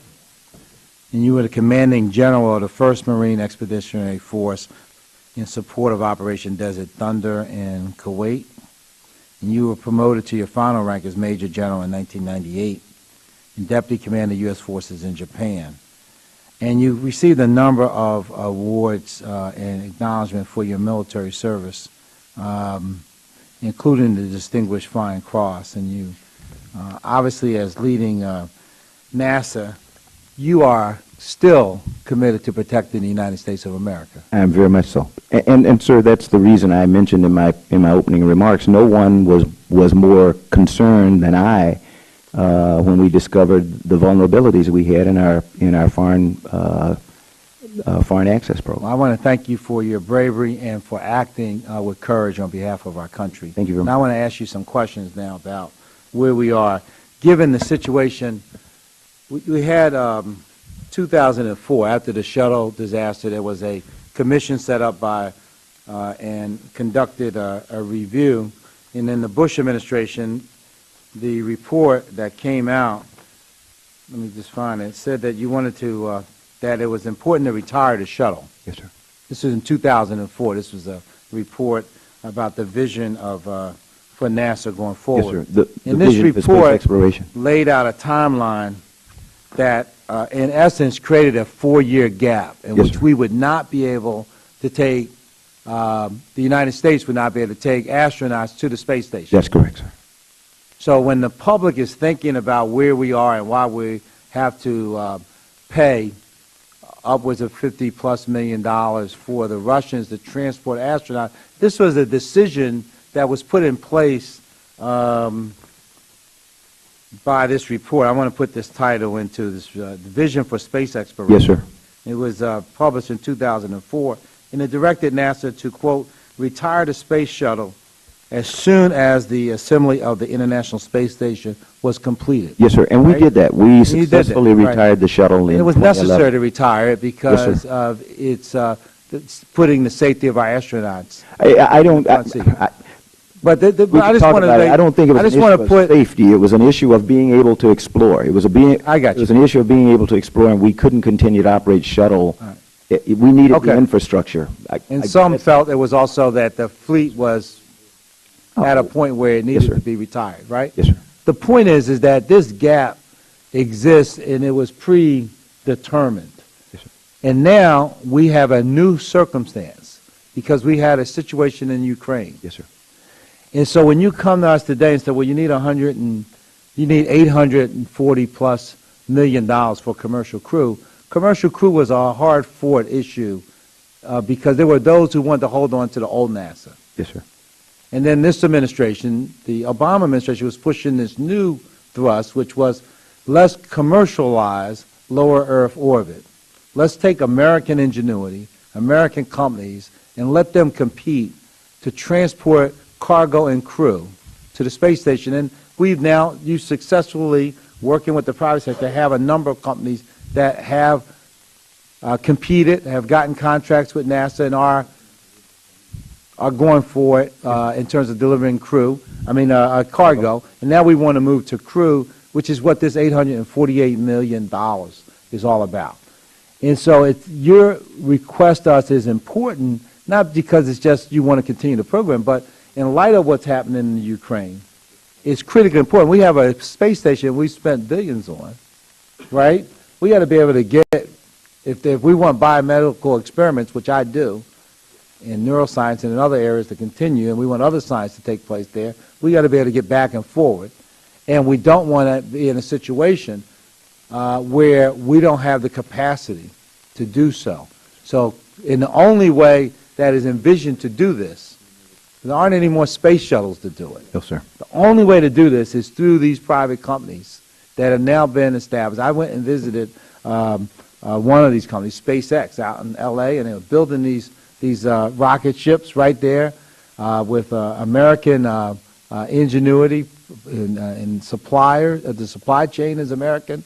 And there are other companies, Orbital Science, Sierra Nevada company that's, I guess, in your fail-safe mission position in this deal, right? So I want you to talk to the committee about the failure or the question about this $848 million and how important it is given where we are. Thank you very much, sir. If we go back to 2004, it was a decision that I vehemently agreed with as a shuttle person because I came to NASA to explore, and I knew that in order for us to explore, we could no longer continue to sustain a $3 billion a year infrastructure to operate shuttle. So we knew we needed to have the low Earth orbit infrastructure, and that at some point we needed to retire shuttle. Everyone accepted the fact that there would probably be about a 4 to 5 year gap. When I became the NASA Administrator, this committee, Senate committees, everybody said, look, we've got to cut the gap down. The President asked for $1 billion, and that was the estimate out of the Augustine Committee, that was the estimate out of industry, that was the NASA estimate, was roughly $6 billion over the next 5 years to facilitate the success of a commercial space industry to carry crew to low Earth orbit. We said if we don't get the funding, then the gap will extend. When I became NASA Administrator, the goal was to have commercial crew available in 2015. We got zero the first year. The next year, the Congress did award us, I think it was $525 million, and that allowed us to kind of eke out enough to keep the commercial companies going toward commercial cargo and crew. But the gap extended at one point, and we went to 2017. So we now find ourselves looking at that gap until 2017, which if we don't get the funding we requested, we're going to slip again.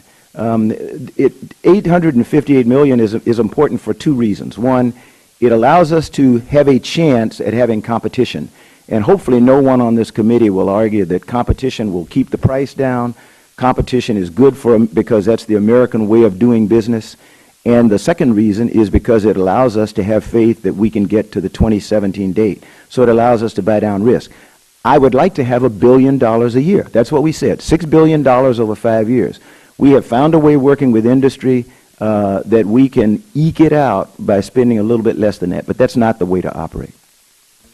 All right, thank you very much. And one other challenge around deep space or travel to Mars is technology. Yes, sir. And that's another part of this budget I'd like you to spend a minute with, because we don't have the technology to send human beings to Mars. There are things we don't yet know. And, right. and I think the committee should have a series of charts that we gave them. And if you look at one of those, there are two matrices, and I think Mr. Culbertson has one of them, and it's labeled, one is labeled what we get from the various missions. One looks like this. It's the ISS and ARM provides first steps to Mars. This is a chart that lists technology developments that will come step by step. One with the International Space Station mission, and it shows you what we're accomplishing from that, and then what we'll get from the asteroid redirect mission, what we'll get from the Mars orbiters that we have.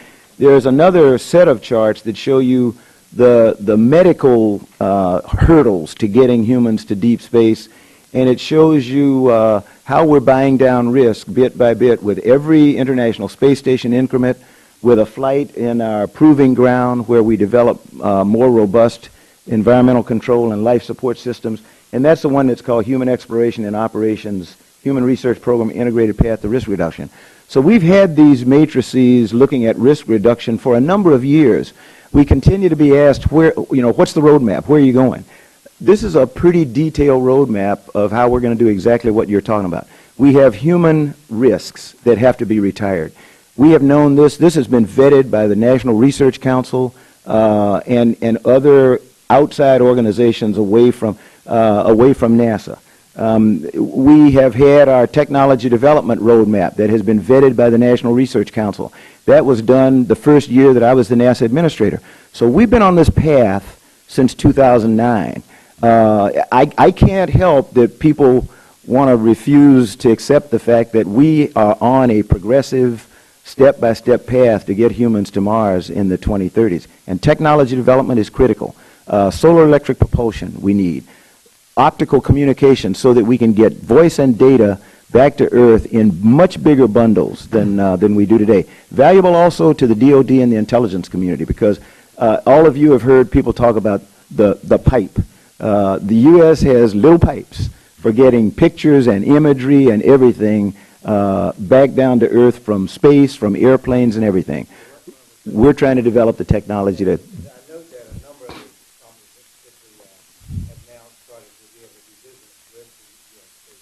Yes, sir. So NASA is helping in that respect too. But I just want to close with this because we want to move on. I was on the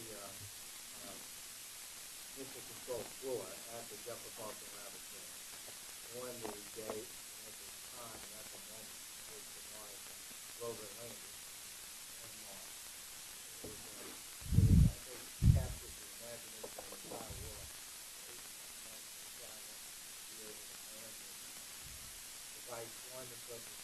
Yes, sir. It really puts us all in a position to know with certainty, even though we don't know how to do it, that we will be able to. Yes, sir.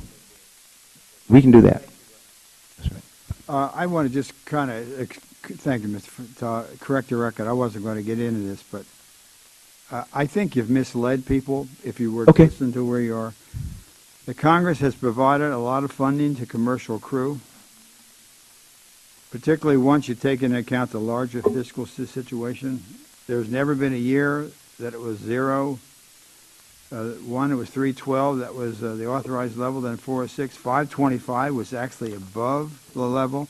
The appropriation has been at or above the authorized level in all the years but one. Mr. Chairman, our numbers... Mr. Chairman, well, our numbers don't jack. Okay, well, then come up and sit down. We'll go through it. Okay. Since taking over the subcommittee, we have appropriated almost $2 billion for the program, including increases every fiscal year, while the subcommittee's top line has simultaneously been decreased by $10 million. We protected this program. Yeah. We have protected planetary. We have protected James Webb, and you were over the budget. We provided the support, even though NASA could not provide us with the information needed to make the best decision. For example, we waited for a year and a half for NASA to commit to a program acquisition strategy, which had enormous implications for the total program cost. Also, despite repeated requests, NASA always refused to tell the subcommittee the expected budget or schedule impact of different program funding totals.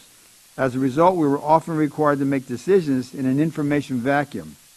Even now, NASA is asking for more than $800 million for the program and cannot tell us with any certainty how many commercial partners could be supported at that level or what year a final capability would be available. And frankly, I think, and there's enough blame on both parties, the administration bailed out on the Simpson-Bowles Commission. I mean, frankly, they had an opportunity to deal with this issue. Right now, you're finding entitlements are eating up all of these programs, eating up research on cancer research, on autism, on all these programs. And so I think, it's the posturing, just be honest. So I'm going to ask you to have your people come up. Yes. Verify precisely what you said and what we said, and we will put it in the record at the end. But, there are other programs, too. Yes, sir. Mr. James Chairman, Webb is important. as I said in my Planetary opening is important. statement, I appreciate But you all the cannot support that narrow this it committee down, has Mr. given us. Administrator. Mr. Chairman, I have not argued. This committee has given us incredible support in the appropriations. That I made that statement in my opening remarks. But when I say our numbers are different, I'm not sure where the staff is getting their numbers from, but I've got the budget run out. Pretty good staff, but Well, let me go to Mr. Harris, and we'll have your Okay. people, you come up, we'll sit down. Yes, sir. I'll be at the meeting, too. But Mr. Chairman, Sure. I agree. This committee, the Congress has provided about $2 billion for commercial crew. We have requested $3 billion over that period of time. So I'm not sure where the But, staff says Mr. that you have given us more than we asked. That's just inaccurate. We have asked for $109 billion from fiscal year 2010 to 2015 for NASA. $52 billion of that has been for human exploration operations. The fiscal year, through fiscal year 14, we requested $91.837 billion from Congress. Congress appropriated $89.454. That's $2.3 billion less than requested. So I will be glad to have my folk get together with the committee, but I want to make sure, because this is every time I come here, my integrity is impugned. Mr.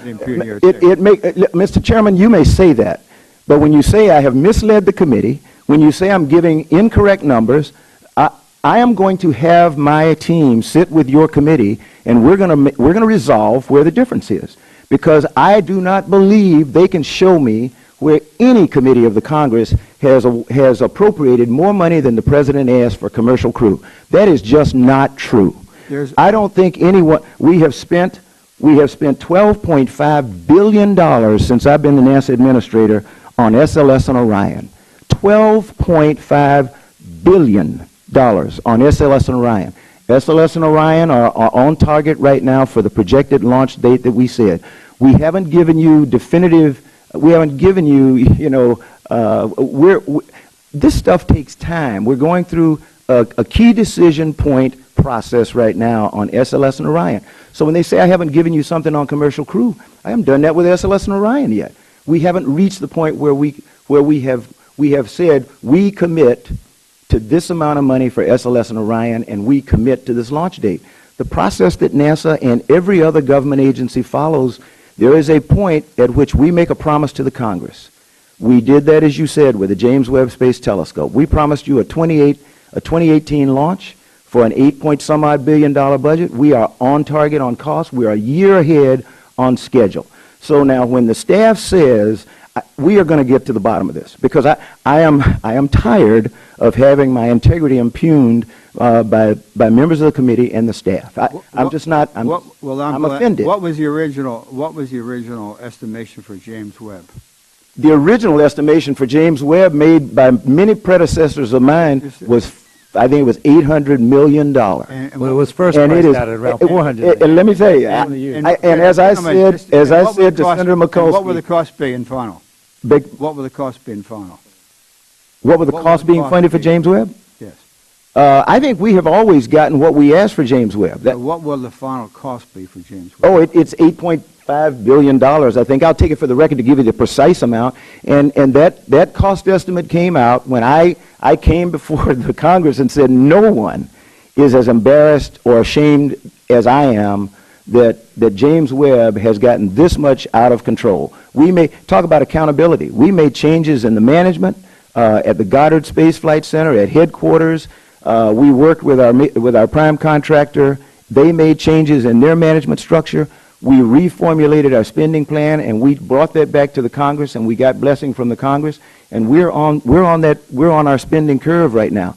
We are 13 months ahead in terms of the critical timeline. So, Mr. Chairman, I think we're in sync. You just got me angry when you did not impugn my integrity, but I keep getting these notes sent up that says he's not telling you the truth. I am telling you the truth. So, I mean, if somebody's going to call me a liar and say I'm misrepresenting to this committee, I take that personally. I'm not going to take that. Mr. Administrator, no one called you a liar. Mr. Harris. Thank you very much. Thank you, General. And it's always a pleasure to have an Academy graduate here. My daughter got her appointment last month, and should she go there, she would leave on in the 50th year after your graduation from the Academy. Let me just follow up on or actually bring up a different topic. I think in that new appropriation to get our, in response to what's happening with our relationship with Russia, is there research monies to develop, large liquid engines? Unfortunately, it's not just getting our crew up to the space station. We have a gap if things deteriorate and we don't have these large liquid engines. So how fast can we make our own? Dr. Harris, there is an ongoing study between NASA and DOD where we have an engine study that's underway, and I think it may actually have already reported out and gone to the Secretary of the Air Force, and I will see it soon. I will take it for the record to give you the timeline on giving the U.S. what we call LOX-RP. It's the system we used to use in the Apollo program, and then we went to LOX hydrogen for shuttle, and we're trying to bring that capability back to the nation because right now the people who are the experts in it are not American, and so we need to catch up. So we recognize that as an important challenge. That is one of our technology development efforts that Congressman Fatah referenced earlier, so we're working on that. What is, if we lose access to those large liquid engines from the Russians, what gap would that create in our ability in space? Dr. Harris, I don't want to deal in supposition. We have an incredible partnership with Roscosmos. And I have to use the term Roscosmos because that's the Russian space agency, and Energia and the other companies with whom Boeing and Lockheed Martin, our industry partners deal with them on a one-on-one basis. And those partnerships are solid. The difficulty between our nations is a different issue. What we have managed to do with the International Space Station for 15 years now, through the intervention in Georgia, through what's going on right now in Crimea and Ukraine, the people who are really focused on the mission, really dedicated to just keeping our heads down and staying focused on that mission. So I don't want to engage in suppositions. What happens if? We all have plans in place right now that we think we're going to be okay. If you look at DOD and their suppliers, they have X number of years worth of engines that are in stock.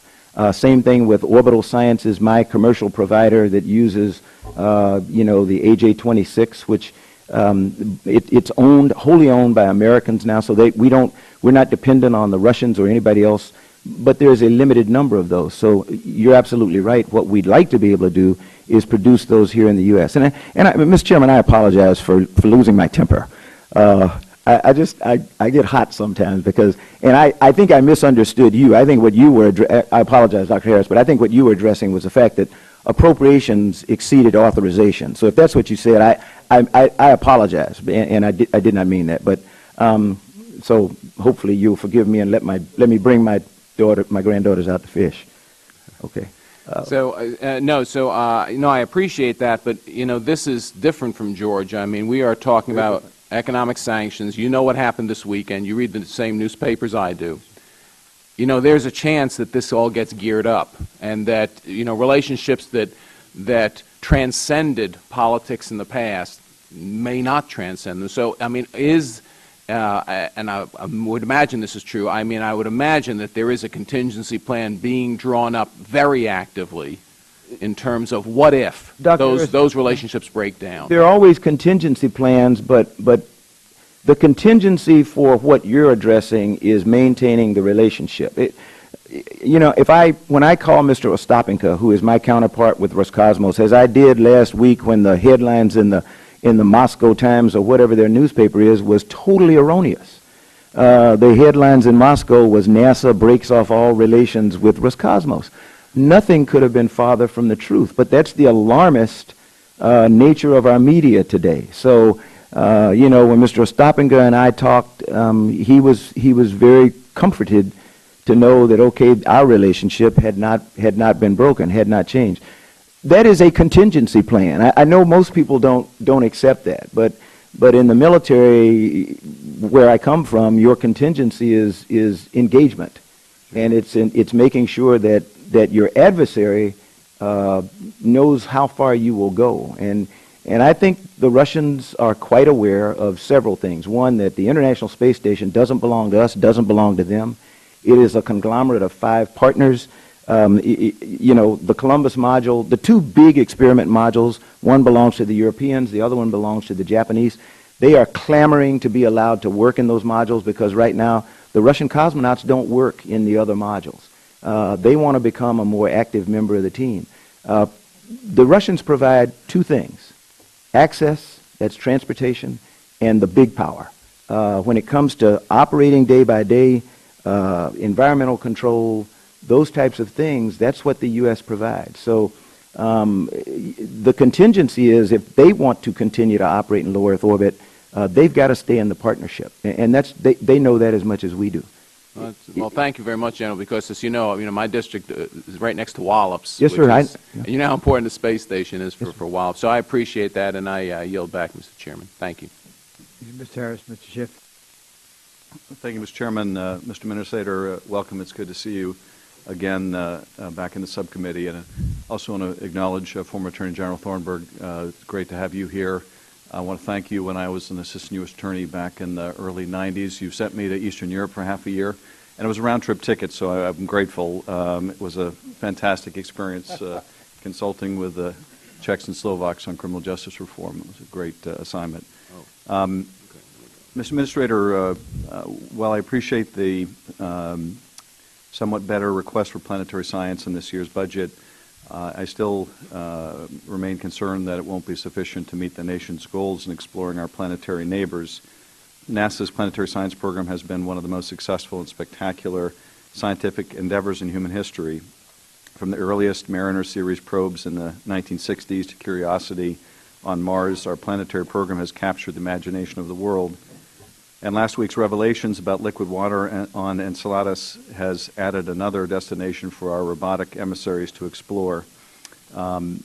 I want to just flag, and I'm going to let Mr. Culberson handle the majority of the comments on Europa, but I only want to express my full support for what he is undoubtedly going to say. I'm a full supporter of Europa, and while I'm pleased that it's in the budget, I'm concerned that it's at such a small number, it won't let us get that mission really started in the way I think it should. But I'll leave it to John to focus more on that. Let me focus more on Mars sample return, the science community's top priority. NASA has a proposed mission to be launched in 2020. I'm concerned about the funding profile for this mission, which is backloaded, as well as repeatedly disquieting rumors that I've heard regarding slipping the launch date to 2022. Given the position of the planets, 2020 is particularly advantageous launch opportunity that will enable us to launch a heavier payload to Mars. More payload means more science.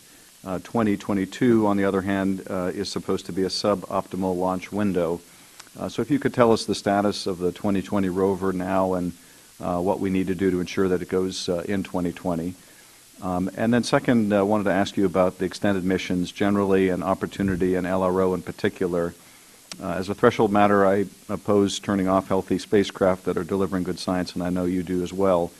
Opportunity has been delivering incredible science from the Martian surface for more than a decade and costs about $13 million a year to operate, relatively little when you consider the hundreds of millions that we spent to get it there. Leaving the rover to die a lonely, cold death when it's fully functional would be a terrible loss of good science. and I think speaks volumes about the overall need for greater resources for our planetary science program. And I'm not at all comfortable with the idea of putting the funding for this extended mission in a new government-wide fund, which, even if it gets funded, and that's a very big if, would only protect these missions for another year. I think they really belong in the baseline budget. So if you could comment both on the Mars 2020 yes. and those ongoing missions. Mr. Schiff, the 2015... You can call me Doctor. Dr. Schiff. It was always my parents' hope, and... That's okay. I probably could, and you're a pretty smart guy. Hopefully, everyone will tell you that the 2015 budget does support Mars 2020 in 2020. It does two things for Mars exploration. It does several things for Mars exploration. It supports the 2020 mission, which is sort of a curiosity. I hate to say a clone, because we're trying to decide now whether it will be a complete clone or what. The science definition team is off doing their work, trying to decide what's going to be in it from a scientific perspective, what objectives. One of the biggest things for the science community is the fact that it will have a caching capability. So it will cache or put in storage soil samples that will subsequently be returned to Earth at a time that we hopefully will be able to identify while I'm still the NASA Administrator. In addition, it funds the 2016 launch of InSight, which is a critical mission to Mars also that will allow us to core into the Martian subsurface. And I will say that you and I agree sort of on extended missions. I think extended missions are great until they start to jeopardize the ability to fly new missions and to generate the kind of excitement and interest in young people in colleges and universities who will want to come in and become engaged in the development of a new mission. So that's it's a delicate balance as to, okay, how long do you fly extended missions? The totality of our extended missions today is keeping us from being able to do some of the exciting things that we would really like to do. So what we have to determine is, okay, what is the right time to turn off an extended mission? Every mission we fly, we can continue to get data till the cows come home, as they say. But at what point do you say we have enough data in the repository, and now we're gonna analyze some of that data while a new team goes off and develops a new mission? So I said all that to say we're continually evaluating our extended missions. The Science Mission Directorate has an executive senior review panel that's in session right now, and they will decide the fate of some of the extended missions. You know, it may be determined that, okay, it's time to turn off the lights, and others most certainly will be continued. Cassini, you know, we already decided we were going to continue. And as a sidelight, you mentioned Enceladus, I didn't, but Enceladus is a very attractive icy moon that some scientists believe holds more promise for life than Europa. So I did not need another challenge to Europa. Just going to get John started. I know, but I'm just saying, you know, that this is the input that we get. Governor Thornburg mentioned it before about trying to change cultures. One of the cultures that I'm trying to change is people coming to members instead of me to complain about the amount of money they get, knowing that there's only a limited amount of money, and they get people, you know, excited about their project, but it doesn't fit the total portfolio, what we feel is a balanced portfolio of the agency. But I think we're doing relatively well considering the fiscal constraints in planetary science. Well, Mr. Administrator, I appreciate that. You know, we have the nice problem that these craft are built so well that a rover that had a 90-day planned life is now going strong 10 years later. Yes, sir. But if, as I believe, they're producing good science, I think we'd be crazy not to continue their operation, and just we'll have to find the resources to do it. One last question. I'm delighted that letters of interest have been exchanged between NASA and the Indian Space Research Organization on NASA ISRO synthetic aperture radar mission. This collaboration between the two countries is critical to the interests of both government and represents a true partnership in Earth system sciences that will benefit all. Given the importance of the mission around the globe, and in particular to California and many western states, in enabling critical understanding of natural disasters like earthquakes and managing water resources, what would be required to move to a launch date of 2019? we don't have a launch date for the mission you're talking about yet. It's not a defined mission. We're still in negotiations with the Indians to see whether they think they can provide the instruments and the like. So it is a mission in formulation. I'll take it for the record to find out whether 2019 is a date that we think is feasible or whatever. This is, however, one of these missions, new missions, that we'd really, really, really like to fly. But it is in the classification of the earth science missions that many members of the committee would like to see us take more money from. So this is a pull and take, push and tug. I can't take money out of earth science and fly the ISRO mission, because we need, if anything, it would be nice to plus up the earth science budget in order to be able to do that. That is one of the considerations in the launch date if we decide we're going to fly that mission.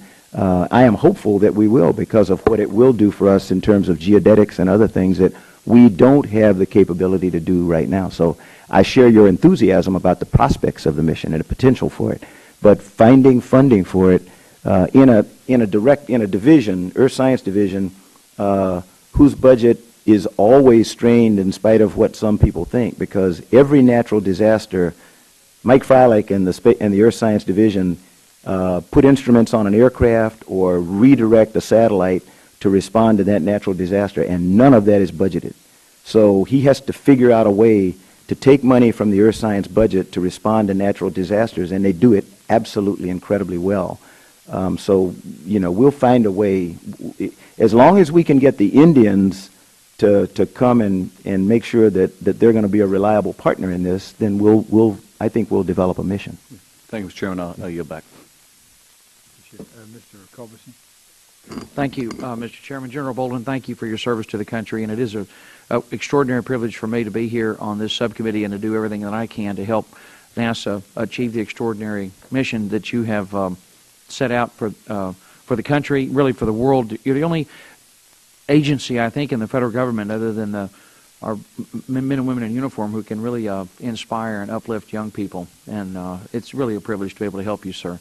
As to the mission to Europa, the Congress has supported that mission and has statutorily made sure that's going to happen because of the extraordinary importance of that moon. My good friend Mr. Schiff and I are on exactly the same page when it comes to the our support for the planetary program. Chairman Wolf has been extraordinarily generous. This subcommittee, as you know, has been very generous in supporting the planetary program and in appropriating more money than was asked for by the President in his budget request. And the Europa mission in particular is of extraordinary importance. I think even more so than Enceladus, because the ocean that's been discovered at the southern pole of Enceladus is fairly shallow, is related really to the tidal flexing, and doesn't have all the other characteristics that you see at Europa. I should have never mentioned that. That is basically a shallow lens ocean at the southern hemisphere of Enceladus, whereas the European Ocean is worldwide and contains 3 to 4 times the volume of water on Earth. Sure. You've got vast amounts. You've got a rocky bottom to the ocean in Europa, which is approximately 100 kilometers deep. That is equivalent to the depth of the Marianas Trench. So we've already done that. We've already We've already demonstrated repeatedly since the 1960s that humans can reach the Marianas Trench with either manned vehicles or robotic vehicles and explore them. You've undoubtedly also got huge volcanoes on the bottom of the ocean of Europa that are generating because of the tidal flexing by the planet, by Jupiter. And it's also important to remember that the surface is probably approximately 60 million years old, and that saltwater ocean on Europa, that means that surface has been circulating all this time. And because of the high radiation environment in which Europa sits in an orbit around Jupiter, that radiation has stripped away hydrogen. So oxygen-enriched ice has been replenishing or oxygenating that ocean for billions of years. And of course, you've got organic compounds. You've got all the elements for life on Europa. And this is why the scientific community, it's not just the Congress, it's the decadal survey last decade and this decade put Europa at the top of the list. and we're delighted to see the line item in the President's budget, and glad to see it. But of course, the Congress is the one that has the final word on these things. And it's important, I think, for NASA to remember also, and for all of us to remember, that the budget recommendation submitted to the by the President is just a recommendation. It's what the President would like to see done, but it's actually the Appropriations Committee and the Congress that sets the final guidelines. And if I could, sir, I also wanted to make sure to clarify for the record that the President's budget proposal for fiscal year 11 canceled the Constellation program that President Bush had put in place. That's right. And about $9 billion had been spent by that point in the development of the Constellation. Yes, sir. And that was squandered. No, sir. You still got some benefit, obviously, because that technology continued Yes, sir. to be used in the development of the SLS. But what's particularly distressing is that but for that cancellation, the Constellation would be operational this year. That is not correct, sir. What year would it be operational? We don't know. We don't know. If we had continued You're asking for conjecture, Congressman Culberson. Constellation was not on a good trajectory, and this is something we would really, I would take for the record, because we need to go back, and I don't want to state where Constellation would have been today, but Constellation was not on a good trajectory. We were talking about going to the moon. We had no plans. We had abandoned plans for the lander because of its cost. It was not a program on a good trajectory, but it was not money lost. That was whatever was spent on Constellation was money well spent, because we have taken advantage of the technologies that were developed there. If you look at the heritage of SLS and Orion, they come from the Constellation program. So I would be the first to say that money was not squandered, was not lost. I would agree with you, but there's still some benefit, obviously, from that investment in the technology. But for the cancellation of the Constellation program, we would be very near I respect your. All I can say is I don't know. I will take it for the record. I respect whatever analysis it is that you're using as the basis for that statement. With projections that were done at the time by the NASA administrators that had created this program. When I became the NASA administrator, that was not the projection that I presented to anyone. Well, one of the reasons I'm just saying, I'll take it for the record. All the projections that we have seen were that we would launch by 2015. Yes. I'm saying, Congressman, I'm accepting your analysis, your assessment, but you asked me, would we be launched by now? I said, I don't think so. Oh, by 2015. I don't think we'd launch by 2015, but I don't have anything on which to base that. I did not do the thorough analysis that you have access to, but I will take it for the record, and we'll go back and we'll look at, if you'd like, we will go back and we will try to project out where we think Constellation would have been today on the trajectory that it was when I became the NASA administrator. That's all I can do. Yes, sir, I understand. Yeah. I just want to make it clear for the record, though, that but for the cancellation of the Constellation program, we would be very close to returning to low Earth orbit. That is a subjective opinion, and I'm just saying I don't disagree with your opinion. I'm saying I can't substantiate your opinion because I don't know. You've got an obligation. I understand. No. The Obama administration. I don't have an. I agree with you. I don't have an obligation. I think we can find agreement that the United States of America and NASA has successfully put a man on the moon and brought him home, and we could probably have done it again, right? And that we were able to have lower Earth orbit travel to the space station on a regular basis. That what the administration decided was that we wanted to explore where no person had explored before, and that we wanted to have deep penetration of space and to seek human travel to Mars, and that going back to where our nation had already been decades earlier, or making routine flights to the space station, was not something that required a governmental investment, that what we needed to do was get private enterprise in America engaged in this activity of doing what the government had already done. Right, and I understand and agree with the policy. I've been a big believer in the Yellow Pages test for years. If you can find a service in the Yellow Pages the government does, you should do your best to try to privatize it. And I think it's a wonderful thing that ultimately maybe we'll reach the point where, Mr. Fattah, I agree with you, that maybe you can step out to You could fly to low Earth orbit just like stepping out the front door of the Rayburn building and catching a cab. It's a wonderful thing. But it's important because I didn't hear in the discussion earlier when you were talking about the need to get back into low Earth orbit and the focus on commercial, that it's critical that we remember that one of the first things the Obama administration did when they came in was cancel the Constellation program. Yes, sir. In which $9 billion had been spent. And it's just tragic because my good friend Mike Coates, who was until recently the director of the Johnson Space Center, pointed out to me that one of the things that is 25 major projects. Unbelievable. Yeah. I know I've shown this That's to you. Mike put this that's a together. combination of Congress, administrations. It just breaks my heart. We all agree on that. Oh, it just breaks my heart. That is not a good story for the United it's States of horrible. America, that between the Congress and multiple administrations, we can't follow through on anything. All these that are, I agree with you. All these programs in red were canceled. There's 25 cancellations over 20 years. But it's just Mr. heartbreaking. Culberson, the only thing I ask, in fairness, is that you not attribute all those cancellations to the Obama administration. No. I'm not. I didn't say that. I'm just saying this is over 20 years. I know that. I just wanted to make sure. There are some people who will assume, because they always do, that you're saying I am responsible for the cancellation of those 25. I never said that. Most of them were done. I take credit for the if you want to call it, the reformulation of an exploration program focused on Mars instead of on the moon. And I take credit. I am very proud of that. As Congressman Fatah said, my admonition to the President and what I have always espoused is that should be our destination, Mars, and not the moon is an intermediate stop, and we are going back to the moon. We use that as a proving ground. There is, and I have taken it as an action to demonstrate to the Congress why the technology required to go back to the moon is not sufficient to get us to Mars. And so if you want to get somewhere, you have to set a goal that's just outside your reach. We tell kids that all the time. To get to the moon is not even out here. We can do that. We know how to do that. We have demonstrated that ability.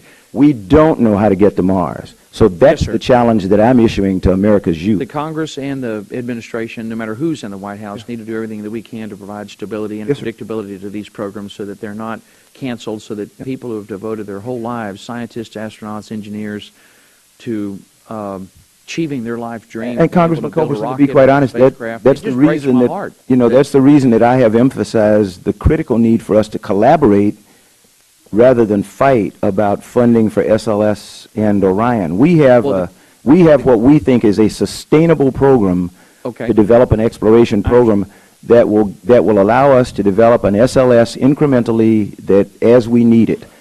50 metric ton now, 70 metric ton later, 105 metric ton maybe, but at some point we're going to need a 130 metric ton vehicle. I don't need to come to the chairman and ask him for funds for a 130 metric ton vehicle when I don't need it until the 2030s.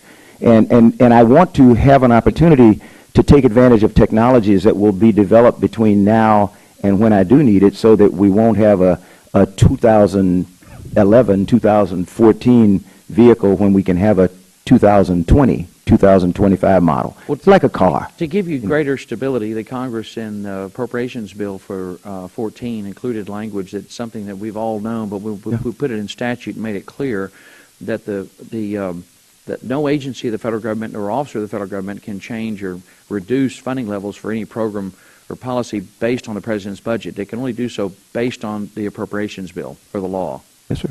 That's statute. So I am in agreement with you 1,000%. Hear that? You've got no better friends in Congress than on this subcommittee. We're devoted to you and have done everything we can to support you. Chairman Wolf has been extraordinarily generous, as has the subcommittee of Mr. Fatah's help. We've worked arm in arm to do everything we can to give you the support you need, and we're very proud of NASA's mission, and we'll do everything we'll continue to do all that we can to help you, sir. Mr. Adderholt. Thank you. Thank you for being here this morning. Sorry I came in late. I was chairing another subcommittee where, as you know, the Chairman Rogers has packed all of these hearings in so we can get to work in regular order, and which is a great thing. And so we're working diligently on all these hearings. Sometimes they just overlap. So let me ask a little bit about go back to SLS. My understanding is that in January you were pleased that Congress had funded the SLS rocket development work at $1.6 billion, in the sense that those funds were necessary to keep the program going. There is some concern that OMB and OSTP may be out of step with most Americans about the fact that Americans want the United States to lead in the world in human exploration of space beyond low Earth orbit. For the fourth year in a row, we have a budget request that is below the combined total authorized levels of rocket development, ground operations, and SLS-related construction. The FY15 budget request puts us at $219 million below the funding provided in FY14 appropriation bill on rocket development alone. If you stand back and you take a look, if SLS is not ready by calendar year 2017, it will be because of underfunded requests. In some ways, it's remarkable that the program has met its milestones so far despite a flat budget plan that has little connection with the engineering realities. NASA's recent description of the first SLS flight as being in FY18 is an answer which is actually only three-fourths unacceptable. The bill, which I, along with so many of my colleagues, agreed to vote for and did vote for, and which the President signed, said 2017. Our goal is to work with the Chairman to get the proper funding in place in this bill for FY 2015. In this overall budget account of exploration, again, this year you asked for funding in commercial crew that is far above the authorized amount. My question, would it make more sense if you take the committee's recommendation to down select to one commercial crew provider and meanwhile to fund Orion and the SLS closer to their authorized amounts in order to ensure that they can meet their authorized role for being the backup for crew transportation to ISS, the International Space Station, in 2017? No, sir. Would it stabilize or even accelerate the three programs overall? No, sir.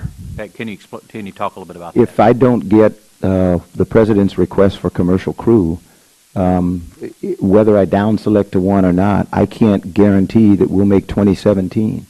And we will have no U.S. capability to get our crews to the International Space Station in 2017, as we have all said as a goal. I could put all the money in the world into SLS today, and I could have an SLS available in 2015. SLS can't take a crew anywhere. SLS is a launch vehicle. We have to start, as I said before, we've got to start talking to each other and understanding why you pay me to do what you pay me to do. My advice to this committee and all committees has been, allow me the flexibility to spend as necessary such that SLS and Orion get to the finish line together. If I finish SLS in 2013, if I had finished SLS in 2013, I'd have parked it in a barn somewhere because I have no launch vehicle, I have no crew vehicle to put on it. My concern right now is making sure that Orion is going to be able to meet the schedule on which SLS is marching. We're closer to having KDPC, which is our decision point. Our key decision point for SLS will be made here in the next month or so. That will tell us how the launch vehicle fares, and I'm comfortable with where it is. I've got to now work intently to get to that same decision point with Orion. And Orion is a little bit more complicated than SLS because SLS is pretty much, it wasn't impacted by the shutdown, for example. We lost a whole month almost in the shutdown on Orion because we had to lock the Lockheed Martin crews out of the ONC building, and that's time we'll never get back. So my concern is making sure that we continue to look at the integrated exploration picture. People want to know, when's SLS going to be ready? I would say the question should be, when are SLS and Orion going to be ready in an integrated package? And right now we're thinking we're still saying we think that's going to be the 2017 timeframe. That's our target. Once we get the two married up in terms of the key decision point, we'll be able to tell you for sure, okay, the integrated package is going to be ready for launch in December of 2017 or some whatever date it is. If I don't get money to bring about commercial capability, then we will have to revert to government capability to get our astronauts to low Earth orbit, and that will divert funds away from exploration, away from the mission for which SLS and Orion have been designed. And I said I would not do that. In an effort to try to keep commercial interested in developing a crew vehicle, I promised them that Orion would not be configured such that it was optimized to go to low Earth orbit, to the International Space Station. If we had done that, commercial entities would have they'd have run away, because they know they can't. If NASA decides it's going to do low Earth orbit access, why should any company try to compete with us? You know, if I'm doing it, I'm going to justify doing it. We always do that. Government always does that. If I'm spending money on something, am I going to say, yeah, I got it, but I want to give you a chance? No, we won't. It is still a competitive environment, and we tried to take government out of the competition for low Earth orbit access. I think we've successfully done that. I don't have a capability to get cargo to low Earth orbit except Orbital Sciences and SpaceX. And I think that's the way it should be. As Mr. Culberson said, you can go to the Yellow Pages, and there are at least 2 companies in the Yellow Pages now for cargo to low Earth orbit that are American companies. Prior to the last couple of years, the only companies in that Yellow Pages were foreign carriers.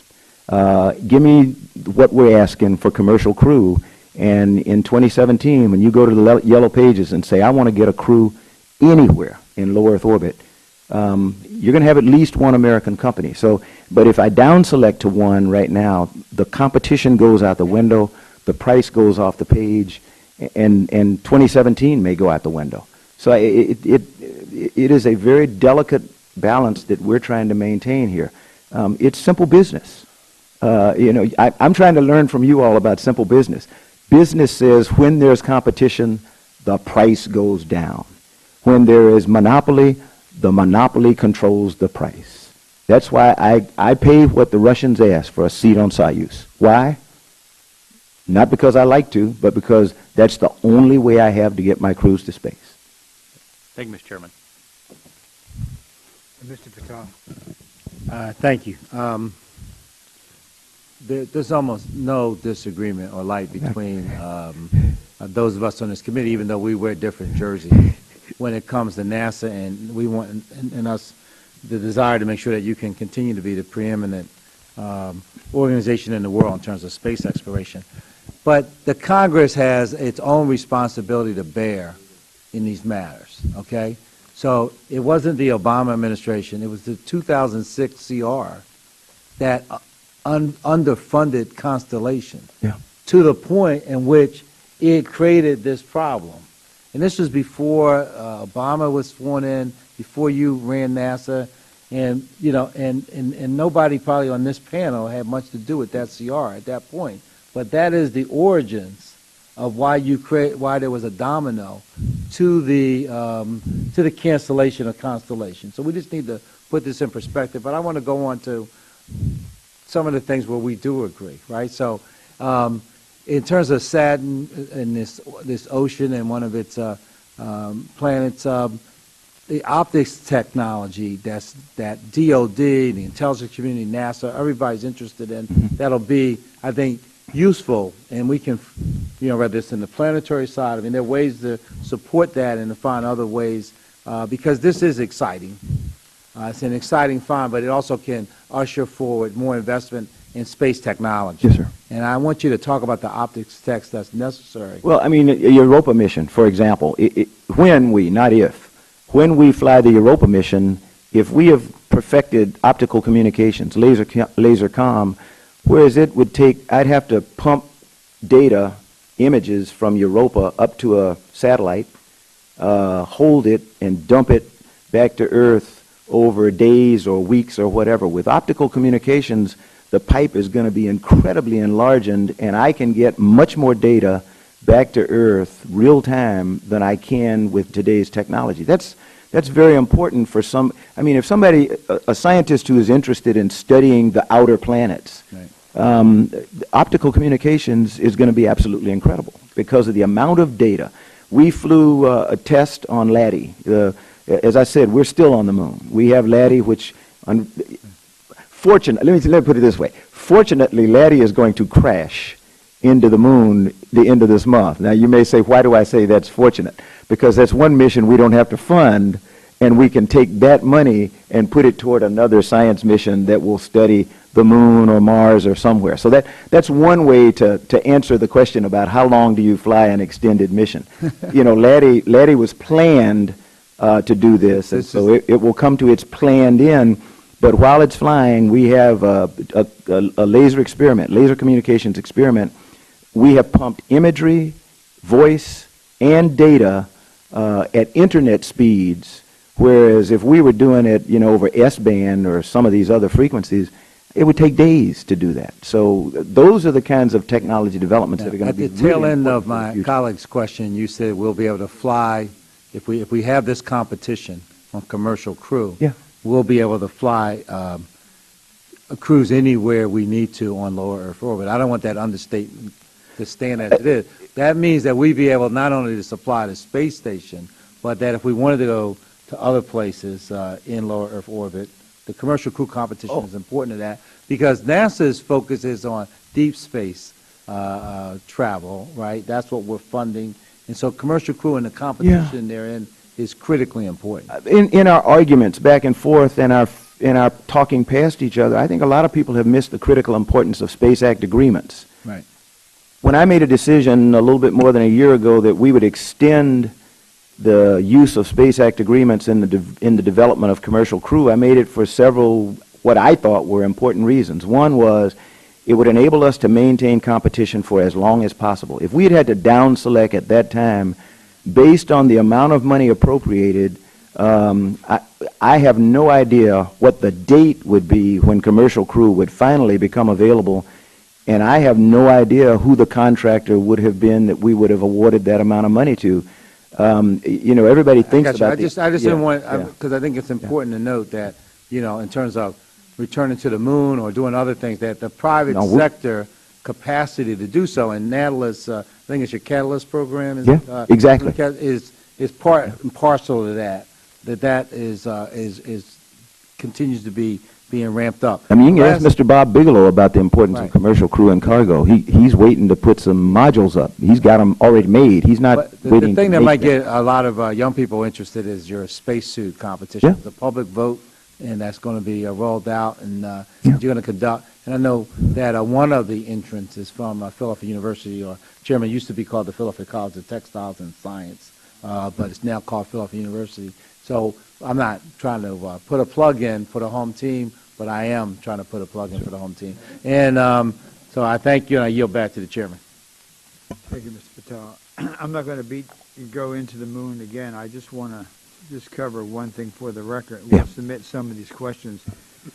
Dr. Carsnow, as you know, who we asked to put together the National Research Council Commission, completed its review of NASA's strategic direction, which was directed by the committee. He, quote, said, "The more we learn about the asteroid mission, the more we hear about it. People seem less enthusiastic about it." But he added, "There's a great deal of enthusiasm almost everywhere for the moon." And I have much more, but I'll just... Neil Armstrong, who we all respect, and I know you do too, shortly before he died, said, quote, "I'm persuaded that a return to the moon would be the most productive path to expanding the human presence in the solar system." And almost everyone that we talk to seems to agree with that. International Space Station. NASA has recently announced its intention to extend the life of the International Space Station from 2020 to 2024. The station's international partners, however, have not all agreed to the extension or committed any of their funds to it. What is the status of your discussions with the ISS partners about extension, and when do you expect that a station extension plan could be finalized? Mr. Chairman, if I use the example of the extension to 2020, a public fact, but a little-known fact, is that the Canadians just signed on to 2020 last year. So it is a multi-year process to go back and work with the international partners and get them to adopt what the United States proposes as policy for the International Space Station. We have already had the Russians have signed up almost right away. So right now, Mr. Ostapenko and I were the first two signatories on a document that talks about the Global Exploration Roadmap and our reliance on it and extension of the International Space Station to 2024. But just like us, they have to go back and get financial approval from the Duma to fund to 2024. We will have to get financial support from the Congress to support 2024. I have visited Japan and I've talked with members of the Diet. They have a group that's called the Dynamic Future Dreamers, and they are about 30, 40 Diet members who are avid space enthusiasts, and they have pledged that they will help to convince the Diet to follow the United States' lead and agree to 2024 extension. I went and met with members of the French Parliament. They have a group that's called I want to say it's the Parliamentary Space Group, led by the head of the Senate, who is equivalent to the Vice President of France, who is a space enthusiast, who says that they will work enthusiastically to try to get the French Parliament to endorse adoption of President Obama's plan for extension of the International Space Station, so that would leave us, if the Europeans come on board, and their head right now, Jean-Jacques Derrida, is fully supportive of 2024, that would leave us, again, with only the Canadians to engage. The head of the Canadian Space Agency supports it, but he's got to go back and get approval from the Canadian Parliament, or endorsement from the Canadian Parliament. So it's a multi-year process. So there are yet a number that have not. No one except Russia and the United States have adopted it by putting a name on a dotted line. It's like Congressman Culberson said about a presidential proposal. The budget submission. The president proposes and Congress disposes. The U.S. proposes with reference to the International Space Station, and the partners dispose because they have to provide funding. And they all now are trying to make sure that they can provide funding through 2020. So they've got to wrestle with how they get. We are confident that they all will come aboard, just as it took the Canadians quite a long time to come aboard, but we think they will. But that's an ongoing process that we continue to work. As recently as 2 weeks ago, you told the Congress that events in the Ukraine were having no impact on NASA's cooperative relationship with Russia. 6 days later, however, NASA announced an indefinite suspension of all joint activities except for space station operations. What happened in those 6 days to change your opinion? Mr. Chairman, what's more important is what happened immediately after that was reported, because that was in error. We did not announce a cessation of. It was reported in the Russian press and in the U.S. press that NASA had announced a cessation of all cooperation with the Russians, and that was not true. We have gone back. We got the process being used now through the interagency process that we always utilize is on a case-by-case basis. We get an activity accepted from any prohibition of cooperation. The International Space Station was accepted immediately, so that was never in question. So that relationship with Roscosmos and the International Space Station was never really in jeopardy.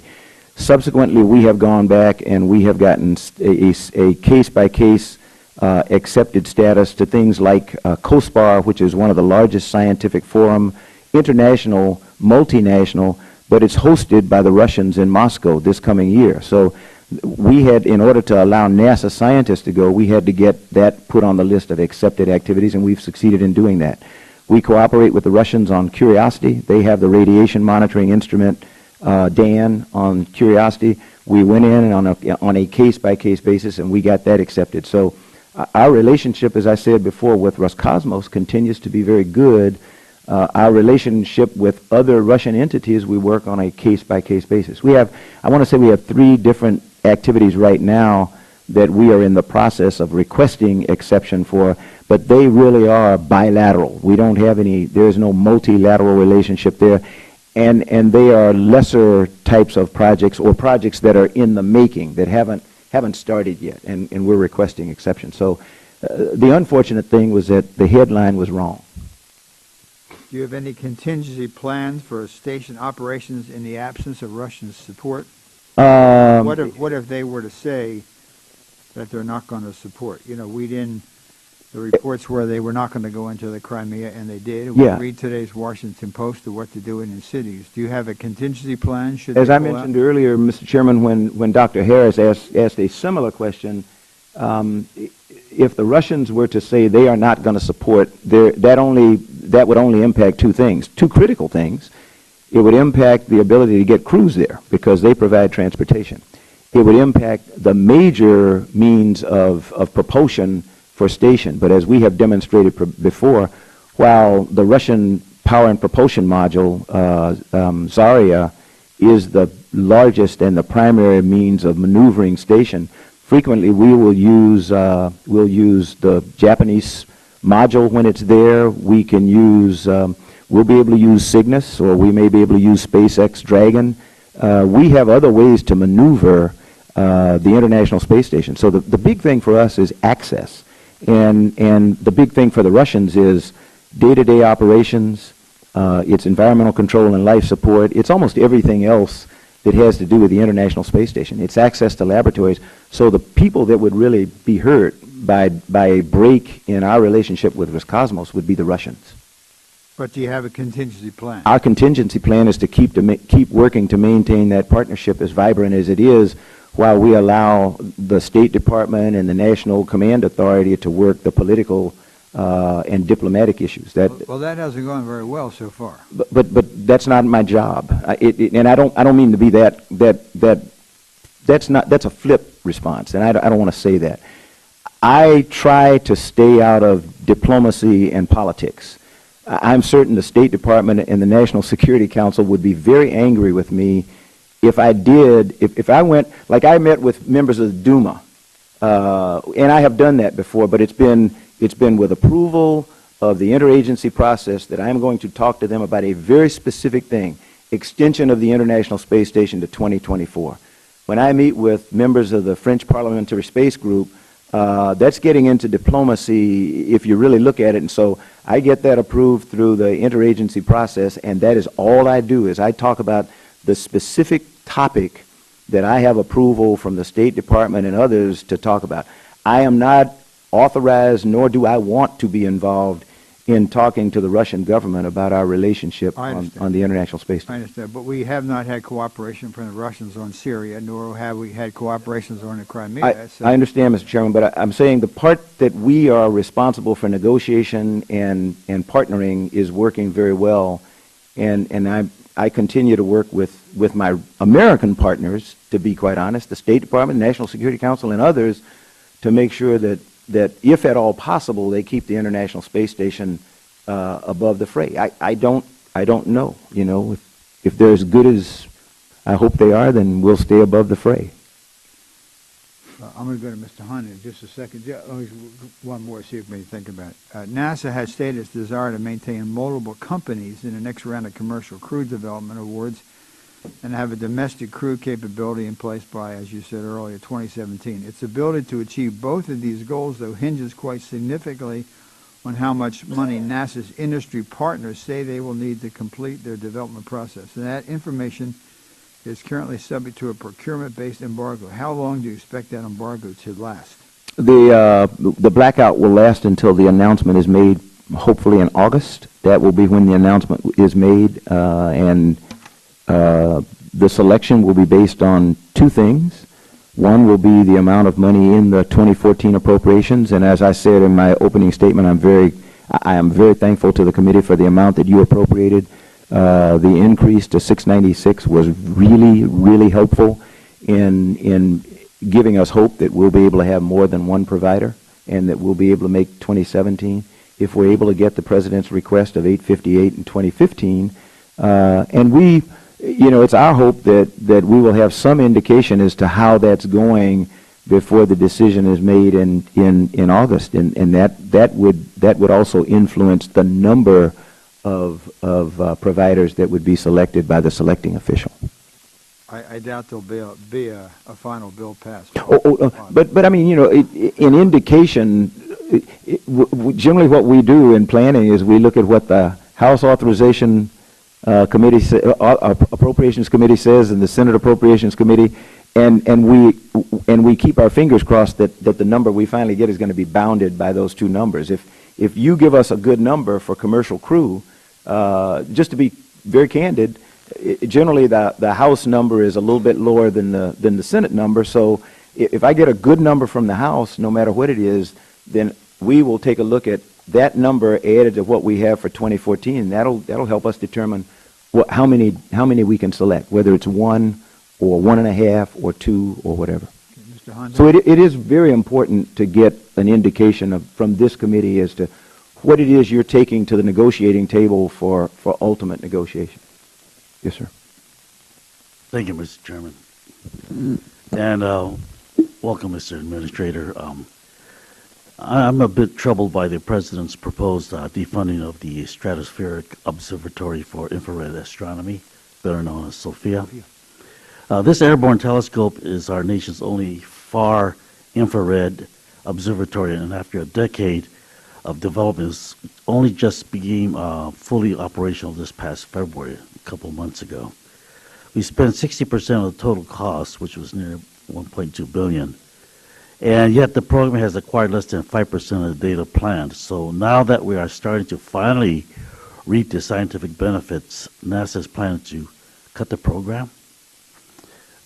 The administration claims SOFIA is being canceled to provide funding needed for higher priority projects, but this statement directly conflicts with NASA's fiscal year 2014 budget request, which said SOFIA funding was essential because SOFIA will soon be NASA's only far infrared mission, as Spitzer's cryogens have been depleted and Herschel's cryogens will be exhausted by mid-2013.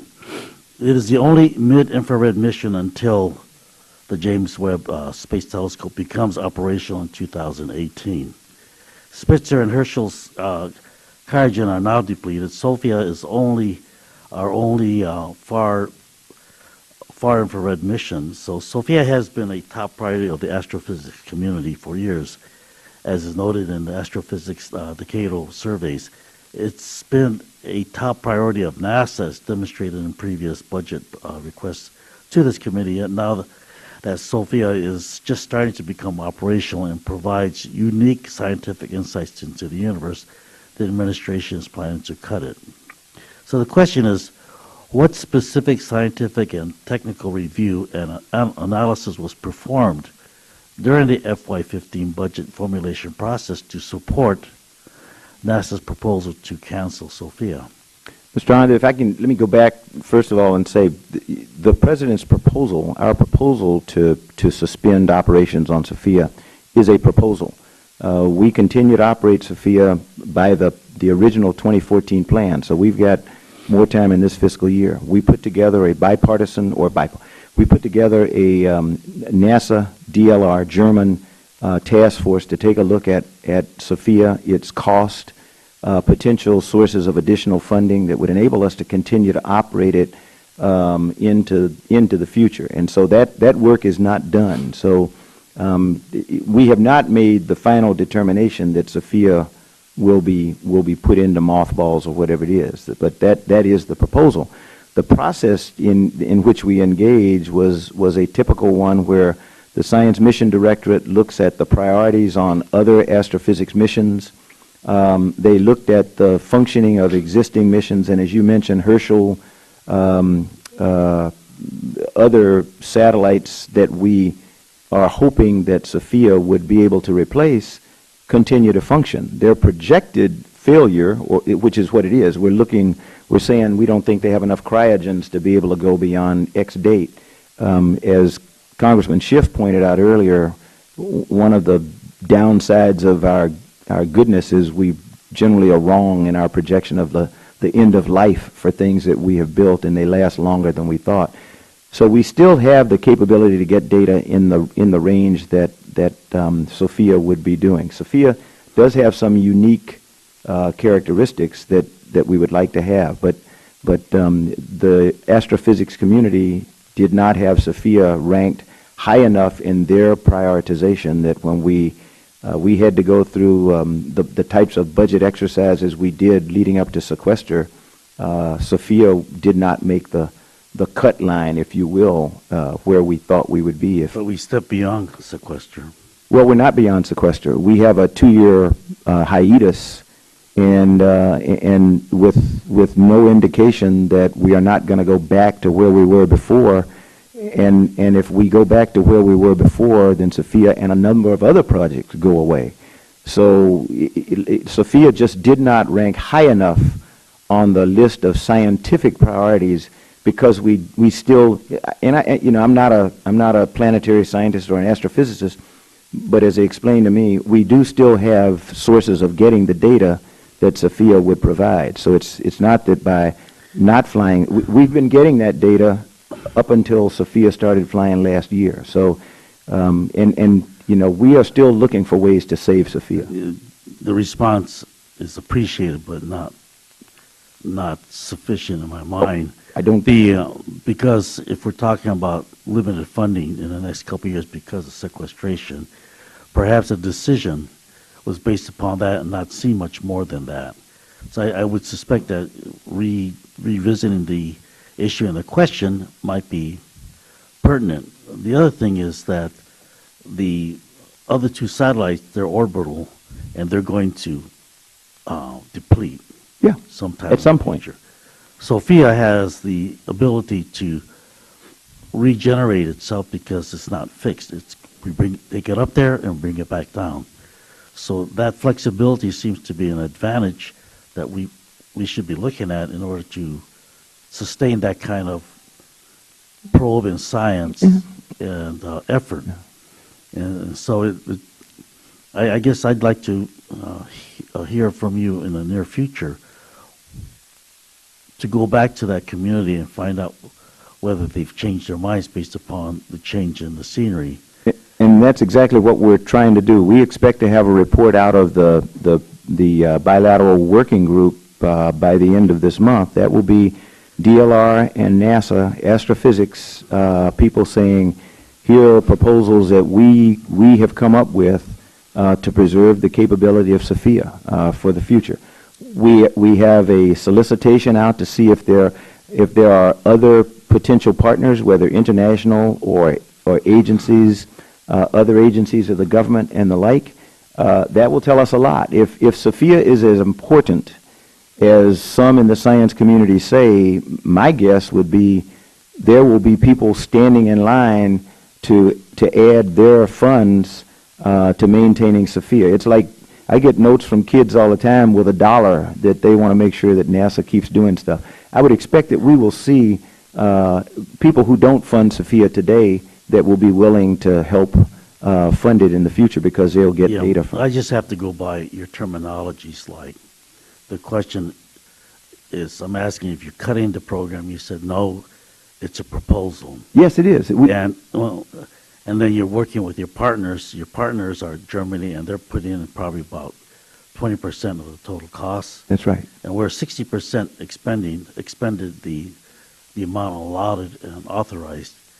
Are you saying that the proposal and the effort will continue until the 40% is expended, and we'll see after that, or? I'm saying that we are making an effort to find ways to fund the operation of Sophia. When we went through the process of evaluating which astrophysics missions would go, there was no other astrophysics mission, that would provide the level of funds that we could take that single mission away and get the same result with the budget that we did with Sophia. We could peanut butter spread it, and then what we would do would be to degrade the capabilities of multiple astrophysics missions. Mr. Chairman, just one last question. The information that you would extract from the far infrared observation further out, what value does that have with all the other programs that you are supporting to move forward in space exploration? I asked this question yesterday, and again, I'll take it for the record to get you the precise answer, but when I asked this question yesterday, they're looking at organics in the atmospheres of other planets, or looking, because it's infrared, it can see through things that Hubble, for example, can't see. But once it discovers that there's a region that we want to explore, it's not going to be Sophia that does that. James Webb is then going to hone in on that particular area. Over time, you might get the same information from James Webb, but as they explained it to me, and I think I understand it, James Webb is sort of like looking for a needle in a haystack until it gets some specific data. Sophia, because of the wavelength in which it looks, just sweeps through and boom, it just comes up on an area of interest that we then use another instrument to get the critical data that we need. But that's why I say it does have its wavelength is unique in its ability to cut through other galaxies and other planetary systems that the survey instrument, it would be a waste of time and money to allocate it to looking out broadly, hoping that it finds something. Thank you, Mr. Chairman. I'll look forward to a response on the other questions. Mm-hmm. Thank you, Mr. Honda. Mr. Culberson. Thank you. General Bolden, if I could follow up on a question that Chairman Wolf was asking about contingencies in the event the Russians invade the Ukraine, and this morning's Washington Post, he's correct, has got a disturbing story. We know that there's tens of thousands of Russian troops massed on the eastern Ukrainian border, and the Secretary Kerry announced in this morning that Washington Post article that he's absolutely convinced that it's Russian special forces are the ones that are responsible for stirring up the agitation in eastern Ukraine. There's still individuals who are holed up in one of the Ukrainian government offices in Donetsk, and they've erected tires, barbed wire, and the dispute, everyone believes, is going to be used by the Russians as an excuse to go in and invade the Ukraine. Things would deteriorate fairly rapidly in that event, and the Air Force has contingency plans. They have a stockpile. I'm looking at the March 24th issue of Aviation Week in Space Technology on page 28, points out that to mitigate concerns about supplies because of what's happening in the Ukraine, the Air Force maintains a stockpile of roughly 2 years' worth of the RD-180 engine that is built by Lockheed Martin under a license with the Russians. And if, Aviation Week points out, if Russia were to hold the RD-180 hostage, the Defense Department estimates it would need $1 billion over 5 years to establish production on U.S. soil. So the Air Force has a contingency plan. And I wanted to follow up on Chairman Wolf's very, very important question, specifically, of course, not only because of the concern that Congress has, but also for the, frankly, out of concern for, astronaut Steve Swanson, who's a flight engineer on the ISS right now, and NASA astronaut Rick Mastracchio, who is also a flight engineer, and for their families. What is NASA's contingency plan in the event? Contingency plan for deorbiting any crew at any time is they become a crew member on Soyuz. We have 2 Soyuz, if you want to call them that, emergency return vehicles. And so they would, if the decision were made to demand station, the 6 crew members on board would get into the 2 Soyuz vehicles there and they would return to Earth. That's the contingency plan. That has always been the contingency plan. Okay. That's, I think, what Chairman Wolf was asking. We just want to make sure. I thought the chairman was asking for something far more broadly. How do we continue to operate? And if that was not your question, then I answered the wrong. I took the chairman's question to mean, what is our contingency plan for continuing to operate the International Space Station if the Russians decide that they're leaving the International Space Station? Because as I explained, that's an the important Russians question have as well. 2 things. They have Zarya, which is propulsion, and they have Soyuz, which is access. They don't run the International Space Station. They are, and I want to mark, I'm not going to say that, I'm going to be careful. We could continue, if we had access to the International Space Station, we could continue to operate the International Space Station until that access went away. Our contingency plan, if you want to use a similar, if you want to equate ours to the Air Force's, and if you could read me one more time, what was the length of time that the Air Force said for development of a U.S. Air Force has a 2-year supply of engines. Yeah, I know that because I talked to that earlier with Dr. Harris. Right. Yeah, but it would take X billion dollars, $1 billion, which is not budgeted yet, to establish production on U.S. in the soil. next 2 to 5 years. Our contingency plan is to take $858 million to give to an American company that in the next 3 years, a defined period of time for a defined amount of money that is in the President's budget. The billions of dollars that the Air Force says they would need to do, replacement engine, that's not in the budget yet. Look, realistically here, we have the best contingency plan of anyone, and our contingency plan, unfortunately, has a 3-year time horizon. The Air Force's contingency plan has a 3 to 5 year time horizon and no budget. So I would take where I am. I can get one provider on what I have from the 2014 budget, unless the Congress decides that, okay, we've had it with commercial crew. If you wanted to stop me from providing transportation to my crews. No one suggested that. But you asked the question. So the answer to the question is, my contingency plan is a robust commercial crew program available in the next 3 years at the cost of $858 million in the 2015 budget. Yeah. Under what circumstances would NASA abandon the space station? I cannot foresee of any circumstances short of the National Command Authority directing NASA and all government entities to curtail all activities with any branch of the Russian government. That's the only reason we'd abandon the station.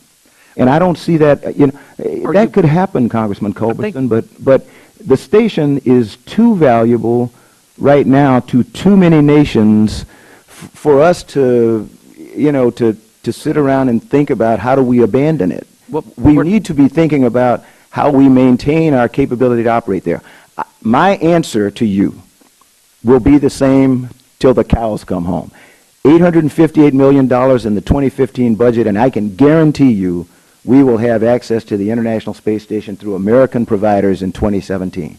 That's my answer. That is my contingency plan. And I think that's a pretty good contingency plan. But 2 of those commercial crew providers use that Russian engine. Do you know who's bidding on commercial crew? I don't. I don't know who the providers are. I don't know what platform they're planning to use.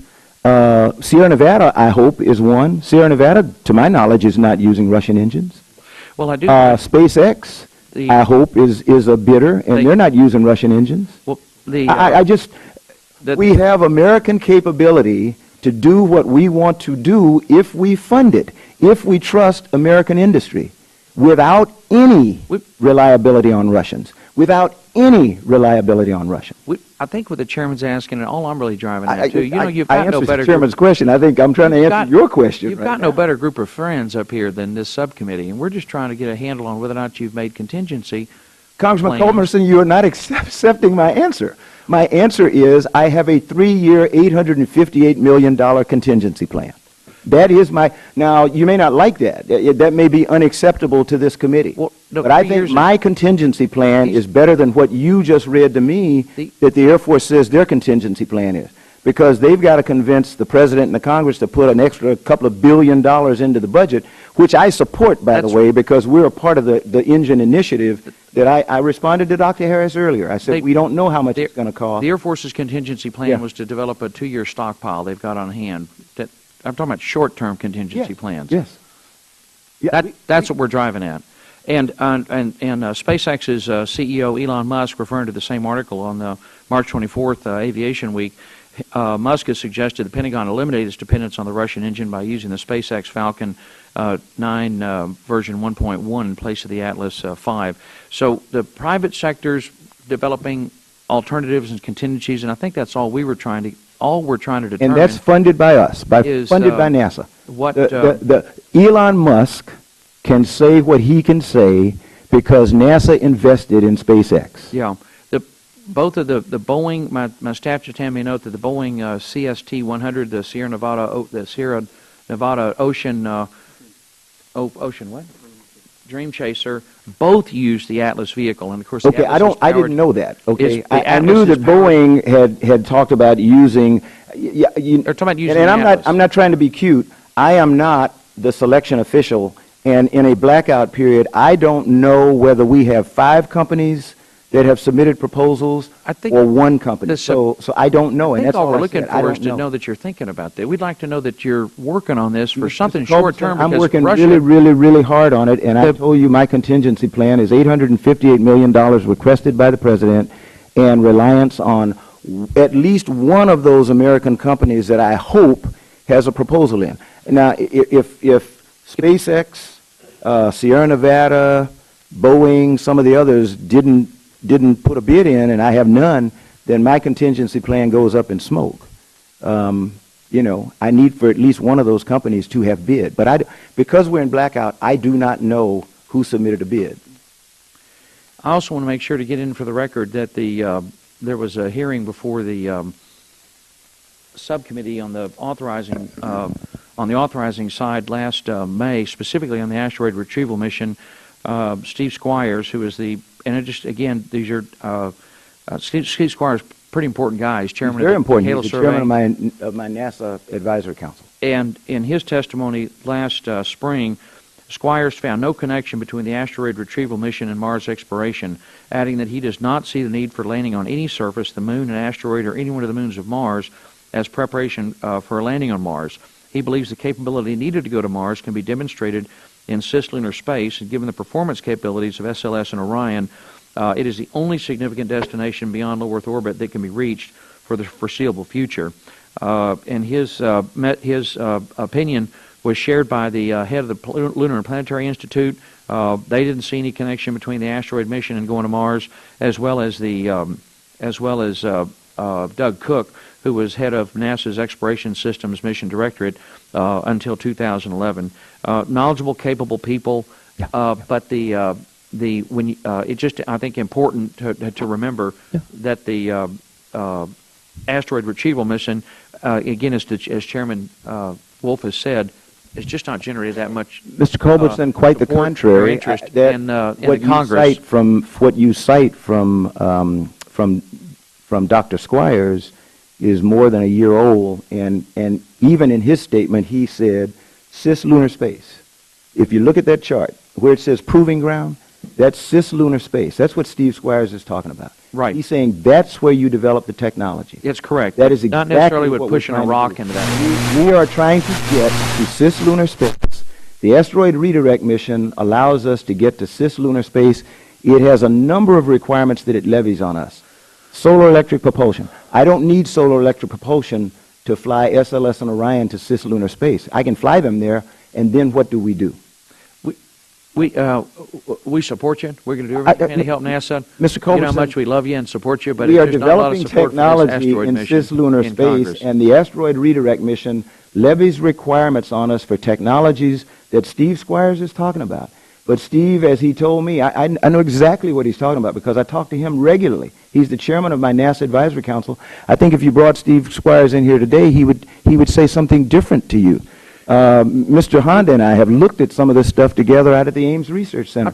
That's a year old that your technology is moving much more rapidly than anything you can quote from a report from a year ago. I'll wrap up, sir, but the money is so tight. We're just concerned about making sure that you've got the resources you need to do your core missions. Mr. Chairman, Mr. Chairman, with all due respect, I've given you my contingency plan. I realize how tight money is. I'm saying I only need $858 million of it. Mr. Fatah.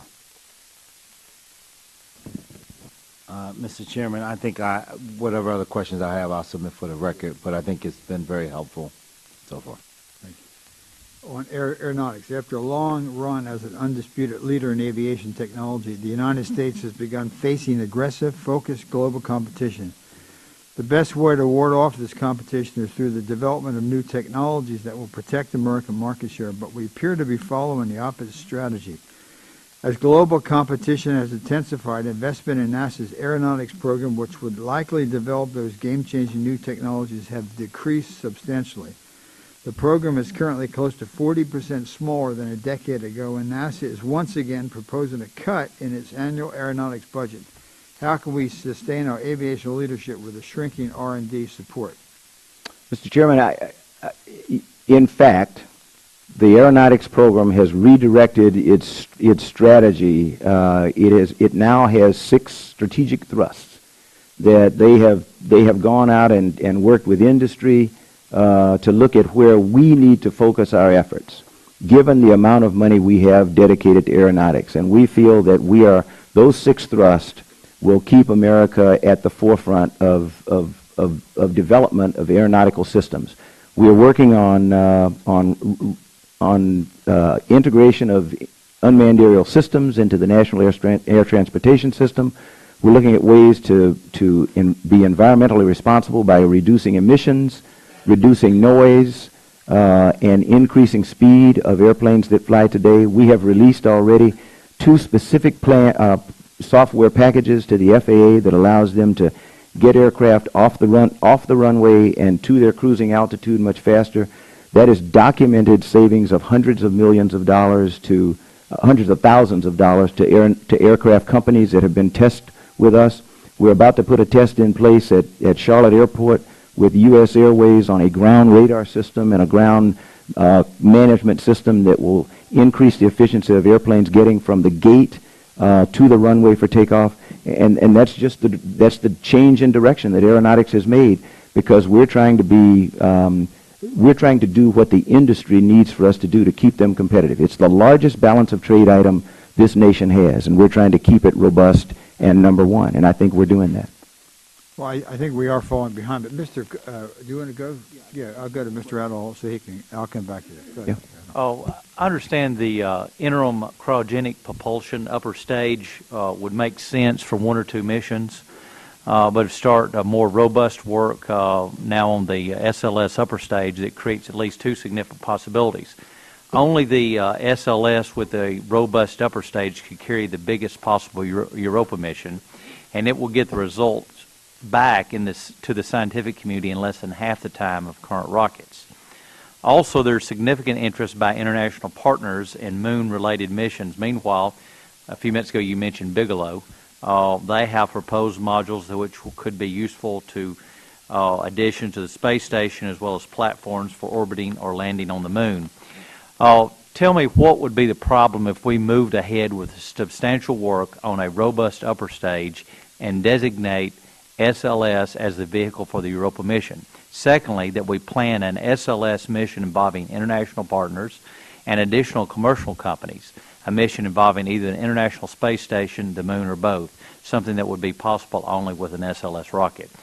Do you believe there's congressional support for these 2 ideas? I would hope so, because we're embarked upon some of those things that you just mentioned. We don't know yet whether the science community is warming to the use of SLS as a launch vehicle for Europa. This is an idea that has just come forward in the last 12 months. I think Congressman Culberson knows. It's just been the last 12 months that we've actually started saying, you know, if we launched a Europa mission on an Atlas V the way we traditionally would do it, it would have to go out around Venus or go around some other planet, and it's, you know, and it's an 8-year mission to get there. If we launch that same mission, we think, on an SLS, it's a direct flight, and it gets there 2 years prior to the Atlas V that launched that same Europa mission. That is a technological gain just by developing SLS. So we are looking at that, but we're not at the stage where we're willing to make that commitment yet. But the science community is trying to warm to that. In terms of why not commit to an upper stage, it's because that would mean that we have decided to abandon an advanced booster. The decision process in which we're engaged right now with SLS is, do we go with an advanced booster to give us the larger capacity, or do we go with an advanced upper stage? You don't need both. And the advanced booster with the interim upper stage, or the advanced booster with something that already exists, would give us 130 metric ton capability. So that is a critical decision that we have to make, and it's a decision that will bear on the industrial workforce or whatever. You know, those are important decisions for a lot of different reasons. When you talked about using collaboration with foreign partners and commercial, that's exactly what we're trying to do. We're going to put a beam, which is a Bigelow module, on the International Space Station next year, 2015, to take a look at it. It'll be heavily instrumented. We'll see how good it is. Can it do what we think it can do? That will enable Bigelow to have data that he can then take to the marketplace and say, look, I tested this on the International Space Station. He's had 2 modules that have been in space for probably 5 years now, but they're uninstrumented. He has no idea. He knows they're there, but that's all he knows. But on the two ideas talked about, you said you hope that there'll be commercial support. That'd be something you would support. We're doing that. That's not something I would support. We are committed to fly a beam to the International Space Station.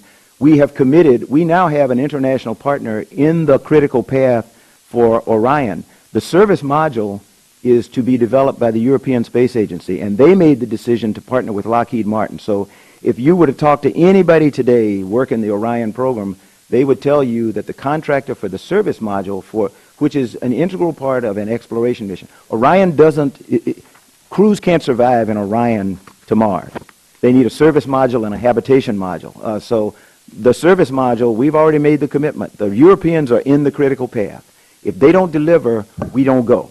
So I think, I did that to show that I'm serious about depending on international collaboration. There is a price to be paid, as we're finding out right now with our partnership with Roscosmos on the International Space Station. But it's a risk that I think is well worth taking, because, that's something we don't have to pay for. We don't have to pay for the service module if the Europeans are providing it. So we're working really hard to get the cost, the total life cycle cost for SLS, Orion, and our exploration systems down to something the American taxpayer can afford. We're really, I know it may not seem like it at times, when we say we don't, I would love to have all the money that Congress can give me, but as a responsible taxpayer, I don't need it all right now. I need it in increments, and I need it when I need it. And I don't need 130 metric ton SLS right now. I'd have to put it in the barn somewhere, because I don't have an Orion that's ready for it yet. Thank you. Thank you, Mr. Adel. I have a couple other issues, and let me go back to the aeronautics. Many large firms prefer to locate their manufacturing enterprises near major R&D sources. As a result, a decreasing, and it is decreasing, aeronautics R&D base may help drive companies out of the United States into the location where aeronautics R&D is viewed as a higher priority. How do the size and rate of growth of your aeronautics program compared to the national aeronautics R&D investments being made by major competitors, China or Brazil? How do we compare China and Brazil? My answer, Mr. Chairman, is not a NASA answer. My answer is a national answer. There are some things that are critical national capabilities. Hypersonics is an area of fundamental capability that the U.S. leads today, and everybody wants to be as good as we are. I don't need to tell you, China is putting huge amounts of money into sending kids to college and to graduate school and to postgrad to become experts in fundamental hypersonics so that they can catch the United States. That is not, that's something that NASA works collaboratively and cooperatively with the Department of Defense. The nation needs to decide if hypersonics is important. If it is, then we need to fund it. Right now, the nation, if you look at NASA's budget, which speaks to the Congress and the administration, the combination, I'm not blaming this on anybody. The nation has not decided that hypersonics is of critical importance. I think that fundamental rotary wing aeronautics is of critical importance. Right now, the resident expertise for that is in NASA. But the nation has not decided that, because they neither fund it in NASA or in DOD. And if we continue, I don't know whether Governor Thornburg's still here. He talked about these stovepipes. If we continue to stovepipe between DOD and NASA and the intelligence community instead of working collaboratively the way that we do so well when allowed to, we are going to lose our lead in fundamental hypersonics and in fundamental rotary wing research. That's an issue bigger than me. That is an issue where the Congress and the administration need to put their heads together at some point and say, okay, what's important to this nation? If you want to call each other names or do whatever we are traditionally doing nowadays, we're going to lose, because many nations are putting big money into fundamental hypersonics to try to catch up with us. But NASA has proposed a cancellation of hypersonics. Mr. Chairman, that is, again, budgets are about choices. In order for me to carry out the aeronautics strategic plan the way that it is laid out, where we are being told that that's not our responsibility, and that's, I can't get people to sit down at the table and say this is a critical national responsibility. I know it is. I understand. But I don't have the power to unilaterally say, okay, I don't care what anybody else says. I'm going to take money from science and put more into aeronautics. I would love to have a $1 billion aeronautics budget the way it used to be. I think the committee has funded aeronautics. Mr. Chairman, Please. please understand me. I'm not being critical of this committee at all. This committee has continued to fund aeronautics at the level that we request. The person I'm blaming is me. I think Now, above. if I could find a way, beg pardon? I think above. Many years we have pushed. Oh, no, I agree with you. I'm saying if I could find a way if I could find a place to take the money that I would like for you to put into aeronautics and not decimate technology development, commercial crew, science, it's an issue of there is a very limited amount of money, as you all continue to say all day. And my job is to try to prioritize. And so for something that is a fundamental national capability, while NASA and the NASA Administrator may feel very strongly about that, it would not be smart for me to get into an argument with the science community by taking money out of science and putting it into aeronautics, or taking money out of human spaceflight and putting it into aeronautics. But it is national aeronautics also. We don't disagree on anything that's been said, Mr. Chairman. Follow up to that, Mr. Chairman? To enhance the chairman's question, as he said earlier, just submit a reprogramming request to the chairman. I know he's ready, willing, and able to help you. Make sure you Mr. Culbertson, you know what reprogramming means. Reprogramming means take money from this stack and put it in that stack. I don't have another program that because of where hypersonics ranks today in our national portfolio, at least what I'm being told, I don't think it would be wise for NASA to take money out of something else that I think and you all think is equally as critical to put it into hypersonics when in fact it may get cut either by the Congress or somebody else, because I'm now putting it into something that I didn't ask for before. I've got to work with you all to determine how we get more money into aeronautics. It's coming out of my budget. Okay? It's not. This committee is not going to. Well, maybe you will. Maybe I should ask and let you go to some other agency and take the money. But the committee has been above on this issue. And has been above on education. And I've some. Let me go move on. And I think we have to leave the room maybe at 1 o'clock. I'm not sure. Maybe we can stay later. But this is a controversial question on premium air travel. A recent Scripps News article documented what appears to be a massive overuse of premium air travel at NASA. Examples in the article include the director of Ames paying more than $14,000 for a first-class ticket. And we're talking about budget priorities, cutting aeronautics, cutting this. The director of Ames paying more than $14,000 for a first-class ticket that would cost less than $200 in coach.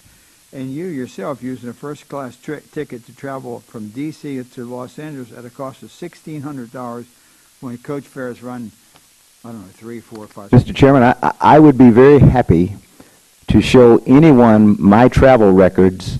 This is a case of I'm not sure how they got or where they got the data.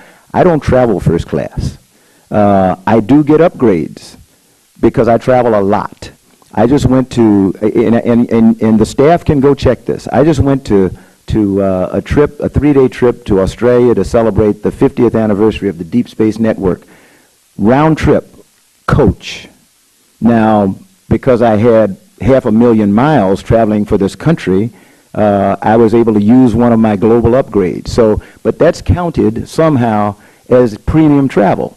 So I can't help how it's accounted for. Well, I don't purchase my office doesn't purchase first class tickets. Was it accurate in the article that the director of Ames paid more than $14,000 for a first class ticket? I will take that for the record. If it said that in the report, then the report got that data from somewhere. But because they're wrong about my travel, I don't accept anything about the travel of anybody else in the agency. Would you look on and that? We are looking into it. The IG is looking into it. We have. But I think we want to know. It's also my understanding that NASA has stopped responding to requests from the press regarding upgraded airline tickets for thousands of flights. It was also my understanding that your CFO, Beth Robinson, refused to answer many of the questions during a recent interview about premium travel upgrades. Would you have your people just cooperate with the media? I'm not responsible to the media. I am responsible to this committee and the American taxpayer. I don't respond to Scripps or whoever it was that gets the data wrong no matter what I tell them. My people don't have time. But, Mr. Administrator, I'm just saying, Mr. Chairman, by we'll respond to sitting you. down, but maybe by sitting down. We tried that. It didn't work. Mr. Chairman, we tried to work with them for months. They have called the homes of my employees. They have done everything, but they don't like the answer they get when they talk to the traveler. You know, when I started out in the Marine Corps, if you travel more than 9,000 miles, you rated business class, and you got a business class ticket. The limit is now 14,000 miles. It's now 4 hours. It's 9 hours of travel. It's now 14 hours of travel in an effort to save money. My trip to Sydney, Australia, and back was 14 and a half hours one way and 15 hours the other way, and we got a coach ticket. Now, we rated getting a business ticket by regulation, by travel regulation, but that's not the way we do it. We purchase, and we don't buy the ticket, by the way. There is a central ticketing authority, CI Travel or something, so I have no idea. Every once in a while, they'll put me in a certain class that I can't even use my upgrade miles. So sometimes you win, sometimes you lose. I don't think that it's worth the taxpayers' time and effort for me to try to respond to a newspaper Well, you're person. responding to the committee with all deference. If the gentleman took a $14,000 first-class ticket. Oh, I'm going to get that answer, Mr. Chairman. I didn't say that. You asked me why don't I take time to respond to the newsman from Scripps. Because they don't work for you, and so I don't feel any obligation to respond to them any more than I've already done. We have responded to them over and over and over again. We tried to correct the record over and over and over again. I can't force them to write something other than they wanted an inflammatory article. They got it, and they misreported some of my travel. I live with that every day. The Google lease at Ames Research Center. Last year, the NASA Inspector General investigated the real property practices that allowed H211, a small company affiliated with Google's executive leadership, to lease hangar space for a number of aircraft at the Ames Research, Ames again, coming up. Yes, sir. One of the IG's findings was that this lease was provided to H211 without public notice of the hangar's availability and without any competition, which the IG believed to be lacking in fairness and transparency. NASA agreed to revise its leasing practices by March 31 to prevent any reoccurrence of this type of circumstance. Have these revisions been complete?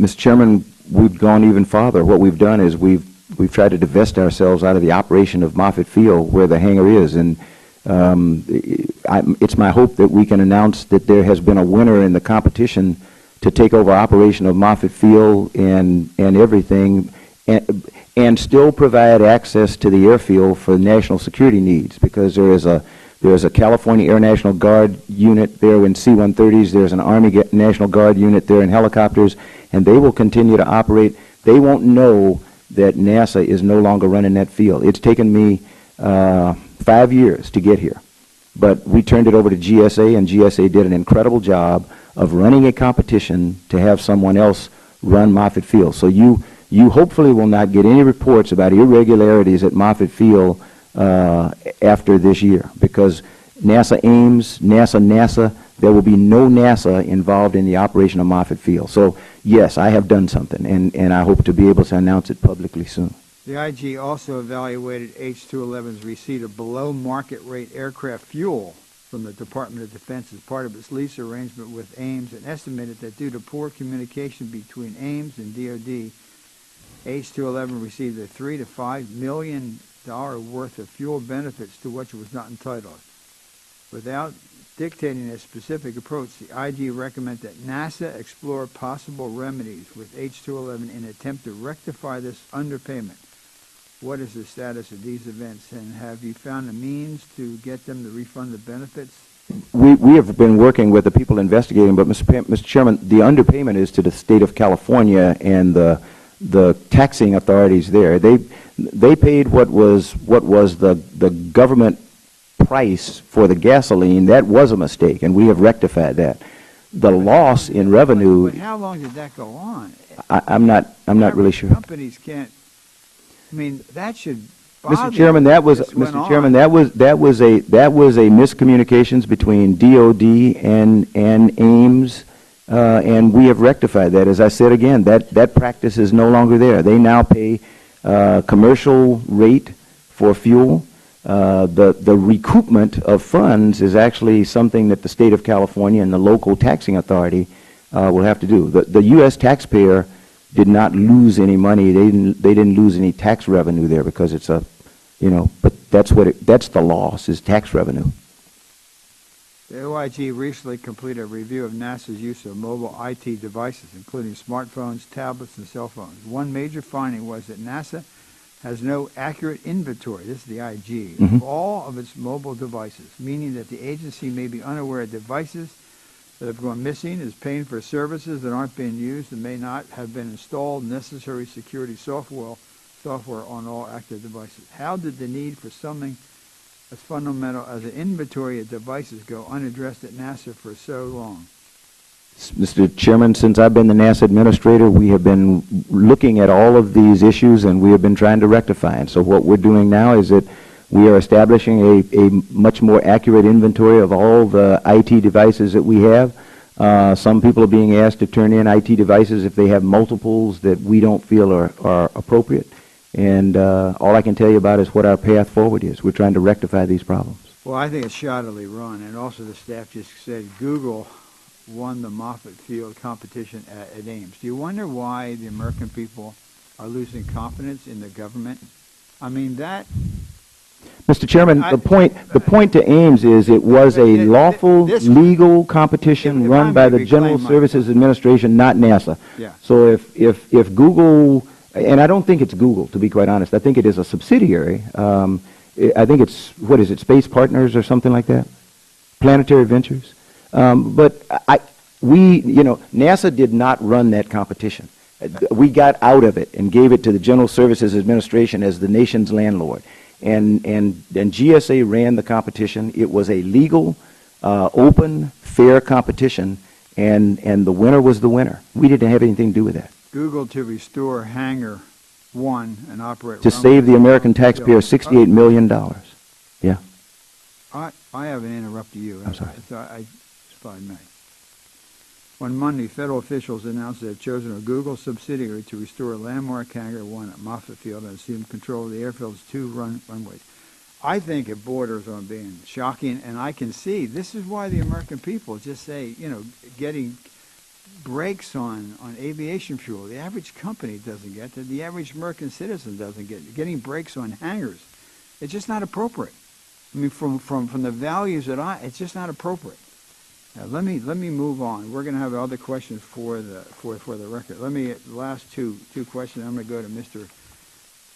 Fattah, see if he has any close. Currently, Wallops Island supports 50% of all U.S. launches to the International Space Station, yet it has received less than 5% of the infrastructure investment that Kennedy Space Center has received from NASA over the last 5 years.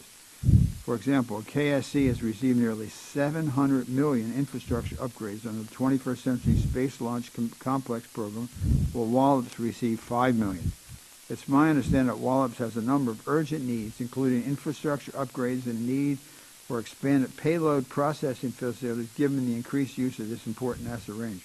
Why is there such a large, somewhat discrepancy, but a large discrepancy in the infrastructure upgrades between KSC and Wallops over the last 5 years, and what are your plans on investing in Wallops?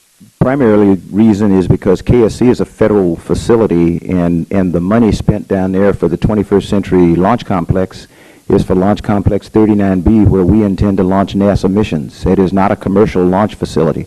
The facility at Wallops is a commercial launch facility that belongs to the state of Virginia and is run by Mars, the Mid-Atlantic Regional Spaceport. And we don't, we entered into a Space Act agreement with them. Orbital Sciences gave them money. That is a state of Virginia enterprise. That's not a federal enterprise. So that's the primary reason for the difference in amount of money being spent.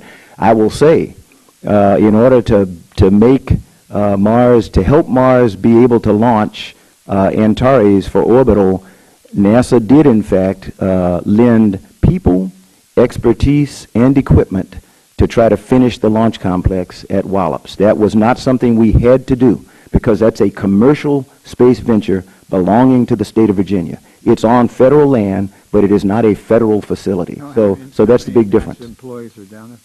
At Wallops, I'll take it for the record, sir, but most of them don't, none of them work on the commercial launch facility. That's Mars. That's a state of Virginia facility. So we should, I will take it for the record, I hope I don't have any NASA employees working on the launch facility there. The FY 2014 House report directs NASA to make Space Act agreements available in an online database similar to other federal contracts. The committee direction corrects a long-standing gap in transparency in agency contracts and will go a long way towards ensuring better oversight and accountability. Is NASA on track to comply with this directive to post information about these contracts, including a description of the signatories, duration, purpose, and dollar value within 180 days as directed by? We are in the process of making that happen, and we are starting with funded Space Act agreements. I think the committee's request, if I remember correctly, was about unfunded Space Act agreements and NASA money that went toward those. But we felt that it was more urgent to show the taxpayer where the taxpayer money was going, because funded Space Act agreements are those that we put money into. An unfunded Space Act agreement, and we have probably hundreds of those, all of our Space Act agreements will be in this database that will be available. Now, what they won't be able to see is they won't have access to some of the details of the agreement itself, either because they're procurement sensitive or something else. But the basic data that will allow any taxpayer to see where NASA is spending taxpayers' funds should be available on that website. Okay. Mr. Patel? Thank you, Mr. Chairman. Aeronautics, I agree with the chairman, is a very important issue, and the FAA has said that this year has been the safest on record in terms of flights. And a large part of this is because the over 300 plus improvements to flights directly related to NASA-related research that has been incorporated. I went out to the Boeing facility in Seattle, in Everett, saw tens of thousands of Americans there assembling these Dreamliners. And I was also over at Pratt Whitney in East Hartford, where they make these pure power engines. And all of the private companies have benefited from your research and has provided not only for the companies a way towards more excellent air travel, but it's provided a level of safety for our constituents. And NASA is not often credited with all of the great work you've done in this field, but the science that you've used to help fly airplanes safely, actually now a lot of it shows up in other parts of our lives and the way our cars are maneuvered and so on. So your research has done a great deal, and I want to commend you. And the chairman asked about your travel. I want the record to be clear. You said you don't travel first class. I also want the record to be clear that in the Congress, members are allowed to use upgrades because of the repetitiveness of travel. I've actually and if I was going to Australia, which I was invited to Australia 2 weeks ago to get an award, I told the chairman at a public event I'd much rather get an award with him here and rather than fly for 20 hours to Australia. But the point is that I don't want I want you to be credited with the great work that's been done in aeronautics. That's been funded by this subcommittee under the chairman's leadership, and it's literally saved lives and made people's circumstances to be more efficient in their travel. And I thank you for your appearance today. Thank you very much, sir.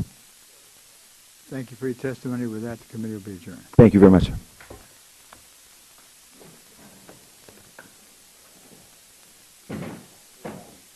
Yeah, let me give you these.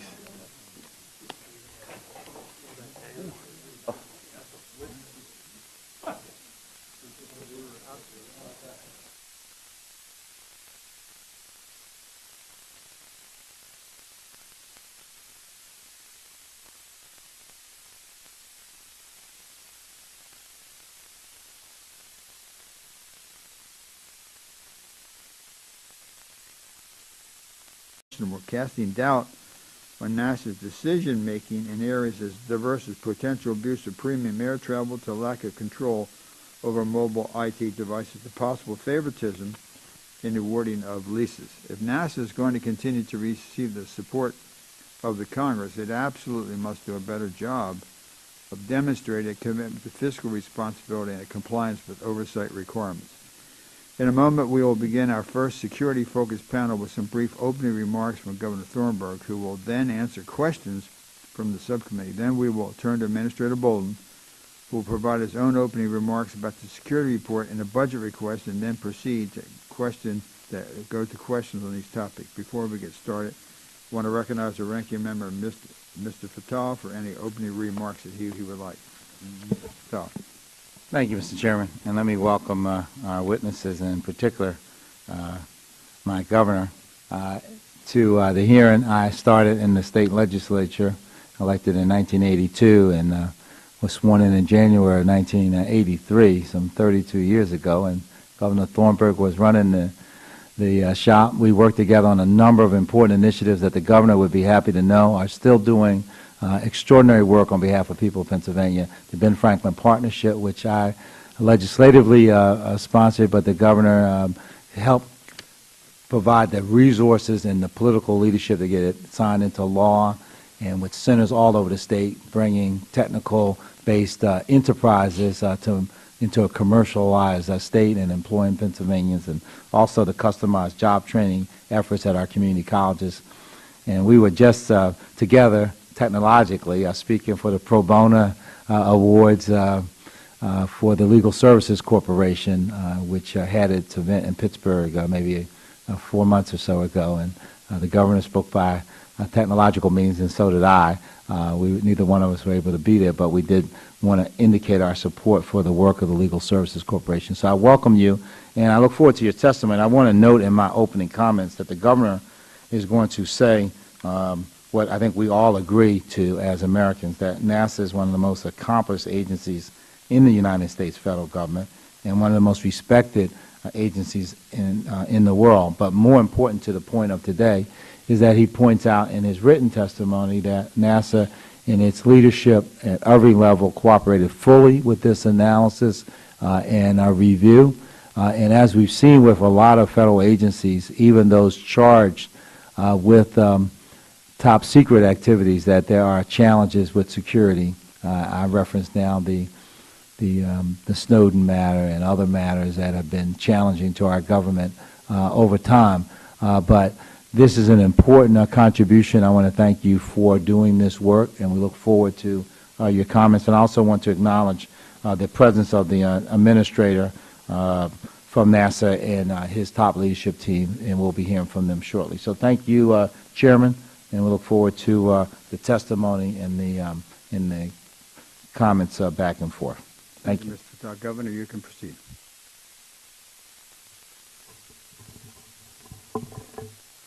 Mr. Chairman, Ranking Member Fattah, and members of the committee, thank you for the opportunity to present the National Academy of Public Administration's assessment of NASA's Foreign National Access Management process.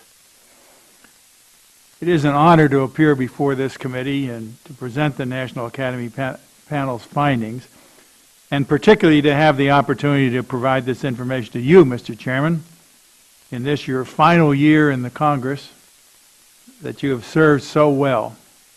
I've had the privilege to work with you on a number of important Academy studies, the FBI that helped improve the nation's vital law enforcement efforts, an effort where your leadership and wise counsel was terribly important and will be greatly missed in years to come. So hats off to you, Mr. Chairman. So what's the challenge here? It is implicit in NASA's charter, which directs the agency to work cooperatively and share information with other nations while simultaneously safeguarding its classified and proprietary information and assets. This, as you can imagine, can prove to be a challenging task. Over the past year, security incidents involving foreign nationals at NASA research centers have led to justifiable scrutiny by the NASA Administrator, the media, Good morning. The hearing will come to order. I'd like to welcome everyone to today's hearing on the National Aeronautics and Space Administration. Our witnesses are Governor Richard Thornburg, a former governor of the great state of Commonwealth of Pennsylvania and Attorney General, and NASA Administrator Charles Bolden. Thank you both for being here. The first panel today will focus on issues in NASA's security controls that were brought to light through the work of the National Academy of Public Administration. Governor Thornburg, a NAPA fellow, led a team of experts in comprehensive review of NASA's security practices, culminating in a report that was issued about 2 months ago. The review was initiated after the subcommittee drew attention to the allegations of serious security problems at NASA's Ames and Langley research centers. I hope anyone who questioned the accuracy or the motivation of the allegations is listening today, because the review conducted by NAPA, along with separate reviews of the Ames and Langley incidents by the NASA Inspector General, validates that serious problems do exist at NASA and require substantial corrective actions. To my great frustration and concern, the full contents of those reports are restricted, and the publicly available executive summaries are lacking in many of the details and examples that are needed to fully understand the scope of the problem. Nevertheless, I can say that all three reports drive home the need for NASA to revise, tighten, and standardize its security policies, put in place review mechanisms to better identify instances of noncompliance, and more effectively communicate with its employees about security threats, countermeasures, and requirements. One of the most upsetting is the reports found serious deficiencies in NASA's culture of accountability by demonstrating that violations of security protocols can and do go effectively unpunished, a fact which provides employees with little or no incentive to make security compliance a personal and a professional priority. These circumstances need to change. Security compliance is not a trivial concern, and while much of NASA's work is intended to be widely shared, the agency is still responsible for the development and protection of technologies and information that could easily be used against us by those who seek to damage this country's security or economy. The subcommittee expects that NASA will do better, and I know Administrator Bolden does as well. A framework for the necessary changes has been established through the work of Governor Thornburg and the rest of the NAPA team, which made 27 recommendations for improvements to NASA practices. I understand that NASA is working now to finalize its plans to implement those recommendations and appreciate that effort. But the agency should know that the subcommittee will be following up to ensure that real and lasting institutional change, and we'll probably ask a question to the first panel. It would seem to me it would be appropriate for NAPA to come back a year from now and see what progress has been made. This hearing today is the first step by establishing a public record on both the nature of the problems and the corrective actions needed to respond to them. It will be harder for NASA leadership, current or future, to walk away from the difficult task of seeing the necessary reforms through to completion. The topic of security reforms will carry into the start of our second panel with Administrator Bolden. We'll have an opportunity to respond to the findings in the NAPA report and outline the agency's proposed responses to NAPA's recommendations. In addition, the second panel will take on the task of discussing NASA's 2015 budget request and the agency programmatic plans for fiscal year 2015. NASA's request of $17.46 billion represents a 1% decrease from the fiscal year 2012 enacted levels, despite the relatively constant government-wide top line. The impact of the proposed decreases, which would primarily affect perennial targets like the Space Launch System and planetary science, is actually much larger than the agency total would suggest, as the full scale of the proposed cuts are obscured by several substantial requested increases, including new funding for the Commercial Crew Program and Space Station Crew and Cargo Transportation. We're anxious to discuss NASA's justification for these changes and their expected effects on the agency's ability to achieve its strategic goals. But also want to consider more generally the efficiency and effectiveness of NASA's operations and its stewardship of federal funds. I'm sorry to say that the confidence that we've seen on some of these series of reports has been really questioned. Unnecessary competition between NASA field centers, ensuring individuals are held accountable, particularly when serious mistakes are made or important mandates are ignored, and to guard against the organizational tendency to revert back to prior lax habits once a problem has been deemed to have been solved and the tension of the moment has passed. The sixth and final area involves communicating the importance of these changes clearly, firmly, and consistently. The importance of security, the existence of real-world threats to NASA assets, and the need for improvements in handling foreign national issues have not been clearly and consistently communicated throughout NASA.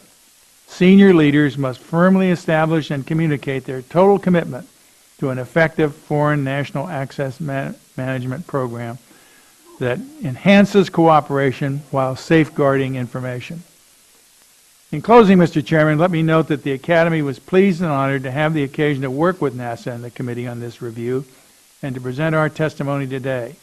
I believe that we have provided NASA with a good template for building a more robust and effective foreign national access management program, and that the agency has the right leadership with Administrator Bolden and Associate Administrator Robert Lightfoot, as well as the commitment to make that happen. I recently reviewed NASA's response to our review and was pleased to note the consistent endorsement of the panel's findings and recommendations. By implementing the review recommendations, the panel believes that NASA will not only make mission and security improvements to existing foreign national access systems, but can also realize long-term potential savings by managing its foreign national efforts in a more efficient and effective manner. Having a well-run foreign national access management program is in the best interest of NASA, both in terms of protecting vital U.S. security and proprietary information, as well as capitalizing on the talents of foreign nationals. With the committee's support and oversight, I'm certain that the agency will build just such a program. With me today is Joe Thompson of the NASA staff, who put in long hours and important effort in bringing this report to fruition, and I've asked him to join me at the table here so that he can flesh out some of the answers that I give in a more comprehensive way. Thank you, Mr. Chairman, for providing us with this opportunity to share these findings with you. Thank you, Governor.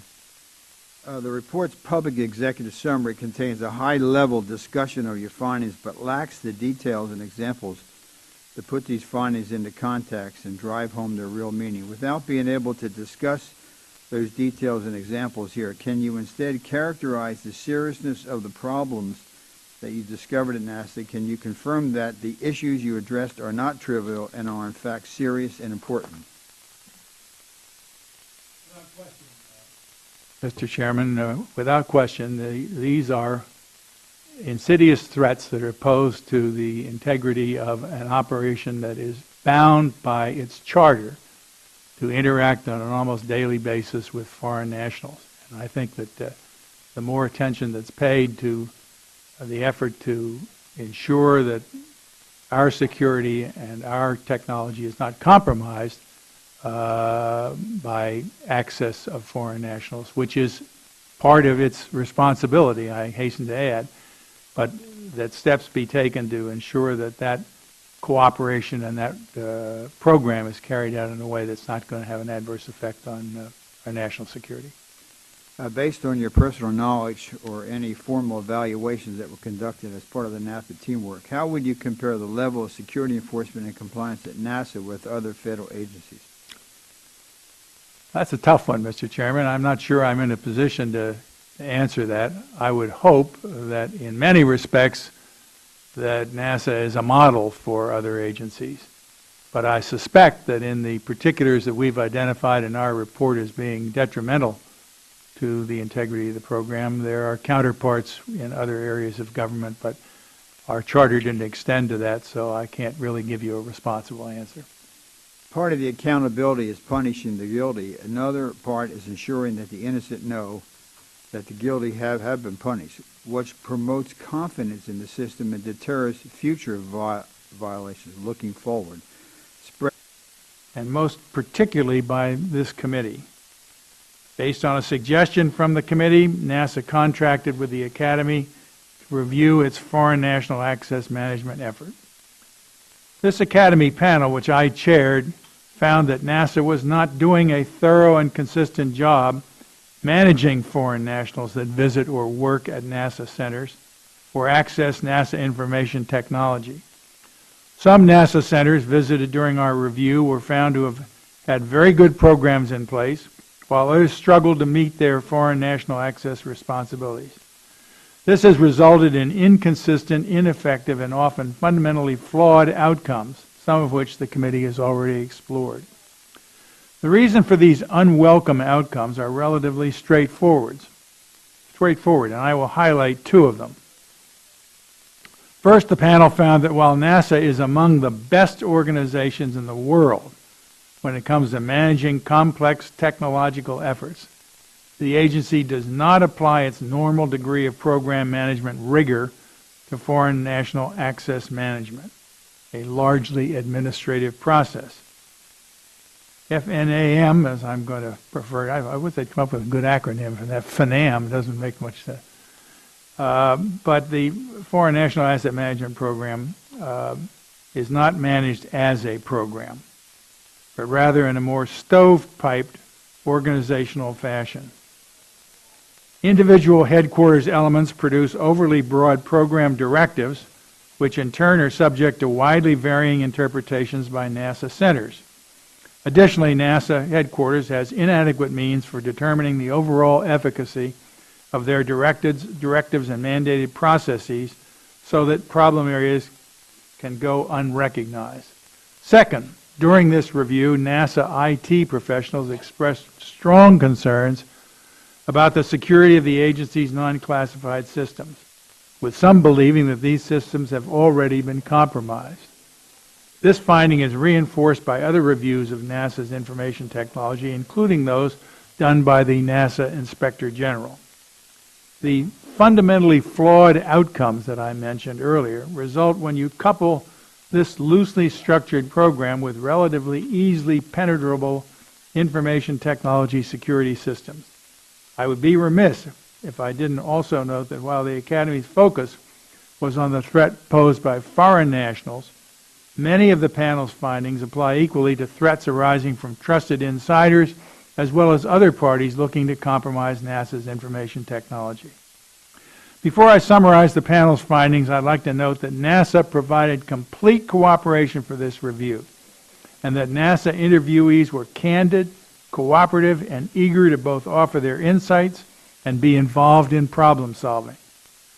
Most NASA employees understood the challenge to share with as well as to protect information from foreign nationals. NASA senior leaders, including Administrator Bolden, were actively involved in and supportive of the Academy's review. The panel report describes a number of important steps the agency can take to improve foreign national access management and has proposed 27 specific recommendations, which I will summarize under 6 topic areas. First topic area is for NASA to manage foreign national access management as a program. That is, eliminate the stovepiped approach and provide some specific guidance. Second, NASA needs to reduce the flexibility given to centers to interpret foreign national access management requirements, primarily by writing a comprehensive and detailed operating manual covering all functional aspects of the program. Third, the agency should determine its critical assets and build mechanisms to protect them. This would begin with NASA compiling a comprehensive assessment of threats to its assets and establishing a board to manage the overall effort. Fourth, NASA needs to correct long-standing information technology security issues, including establishing clear, specific, and mandatory requirements for all centers to follow regarding remote access of their information technology systems, and giving the NASA Chief Information Officer more control over IT operations in field centers. Fifth, change several aspects of NASA's culture. This includes Spreading the word about ramifications, however, is complicated by legal requirements to keep private many human resource-related actions, such as demotions, letters, or reprimand, or denial of bonuses. What can NASA do to demonstrate the rigor and legitimacy of a system of accountability while still abiding by these human resources requirements?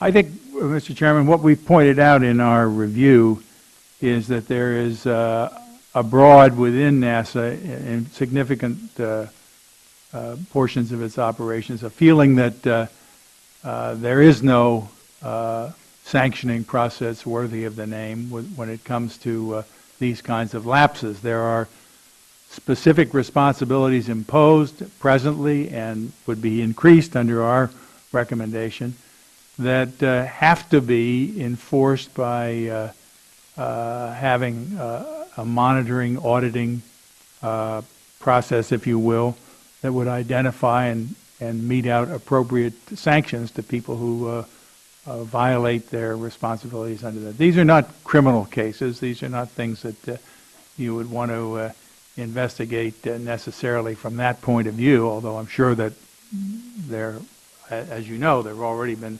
criminal cases identified out of this. But I think what we're talking about here is the culture. Right. And the culture has to be one that recognizes that there's a price to be paid for failure to abide by the rules. And our approach was framed along that line. On the cost, you mentioned it briefly there, but if you can go in maybe a more detail, can you describe how NAPA took potential cost into consideration when assigning priority levels to your various recommendations? And could the full, and it appears the answer may very well be yes based on your sentence or two, could the full implementation of some of your recommendations actually result in long-term cost savings to NASA through the elimination of inefficient or duplicating systems? Mm-hmm. That's an often expressed desire on the part of people who are proposing changes in programs that they will actually reduce costs. But I think here you have an example of a case where that could be accomplished. And I think that the easiest way to validate that statement is to look at what we've described as the stovepiping approach that's made among several of the centers. There are also problems that have been solved at the level of the centers that have not been shared or dedicated throughout the agency. It doesn't make any sense at all to have two separate components working on a problem that one of them has already solved. And unfortunately, that crops up from time to time. So again, it's a management challenge. And given the esprit de corps that exists within NAPA and its staff, that direction, if made clear by those in authority, I'm sure would be followed. But too often now, because of this fragmented nature of the operation, any attempt to impose a uniform structure runs into predictable problems. But here, I think what we've recommended are all things that can be carried out without disruption, and as I've expressed the hope, could actually result in some savings by cutting down on duplication and the like. One of your report's findings was that NASA has a tendency to revert back to bad habits once a crisis has passed. What is the best way to ensure that doesn't happen in this case? Are follow-up assessments of NASA's progress a good idea? And we'll ask the administrator, but do you think it makes sense for the committee to direct or NASA to commit to perhaps give a year opportunity to come back and have NAPA, particularly since you have the basis for the understanding in the report to see if the report's been followed out? Well, obviously there is a tendency here as elsewhere to problems are sometimes out of sight, out of mind. If they're identified and not acted upon, their symptoms are going to persist and you're going to have additional difficulties down the road. Clearly, in an exercise like this, where we have undertaken to identify problems and propose some solutions, an audit function somewhere within the government has to ensure that either those recommendations have been followed and implemented, or there's a good reason why they haven't been followed or implemented. And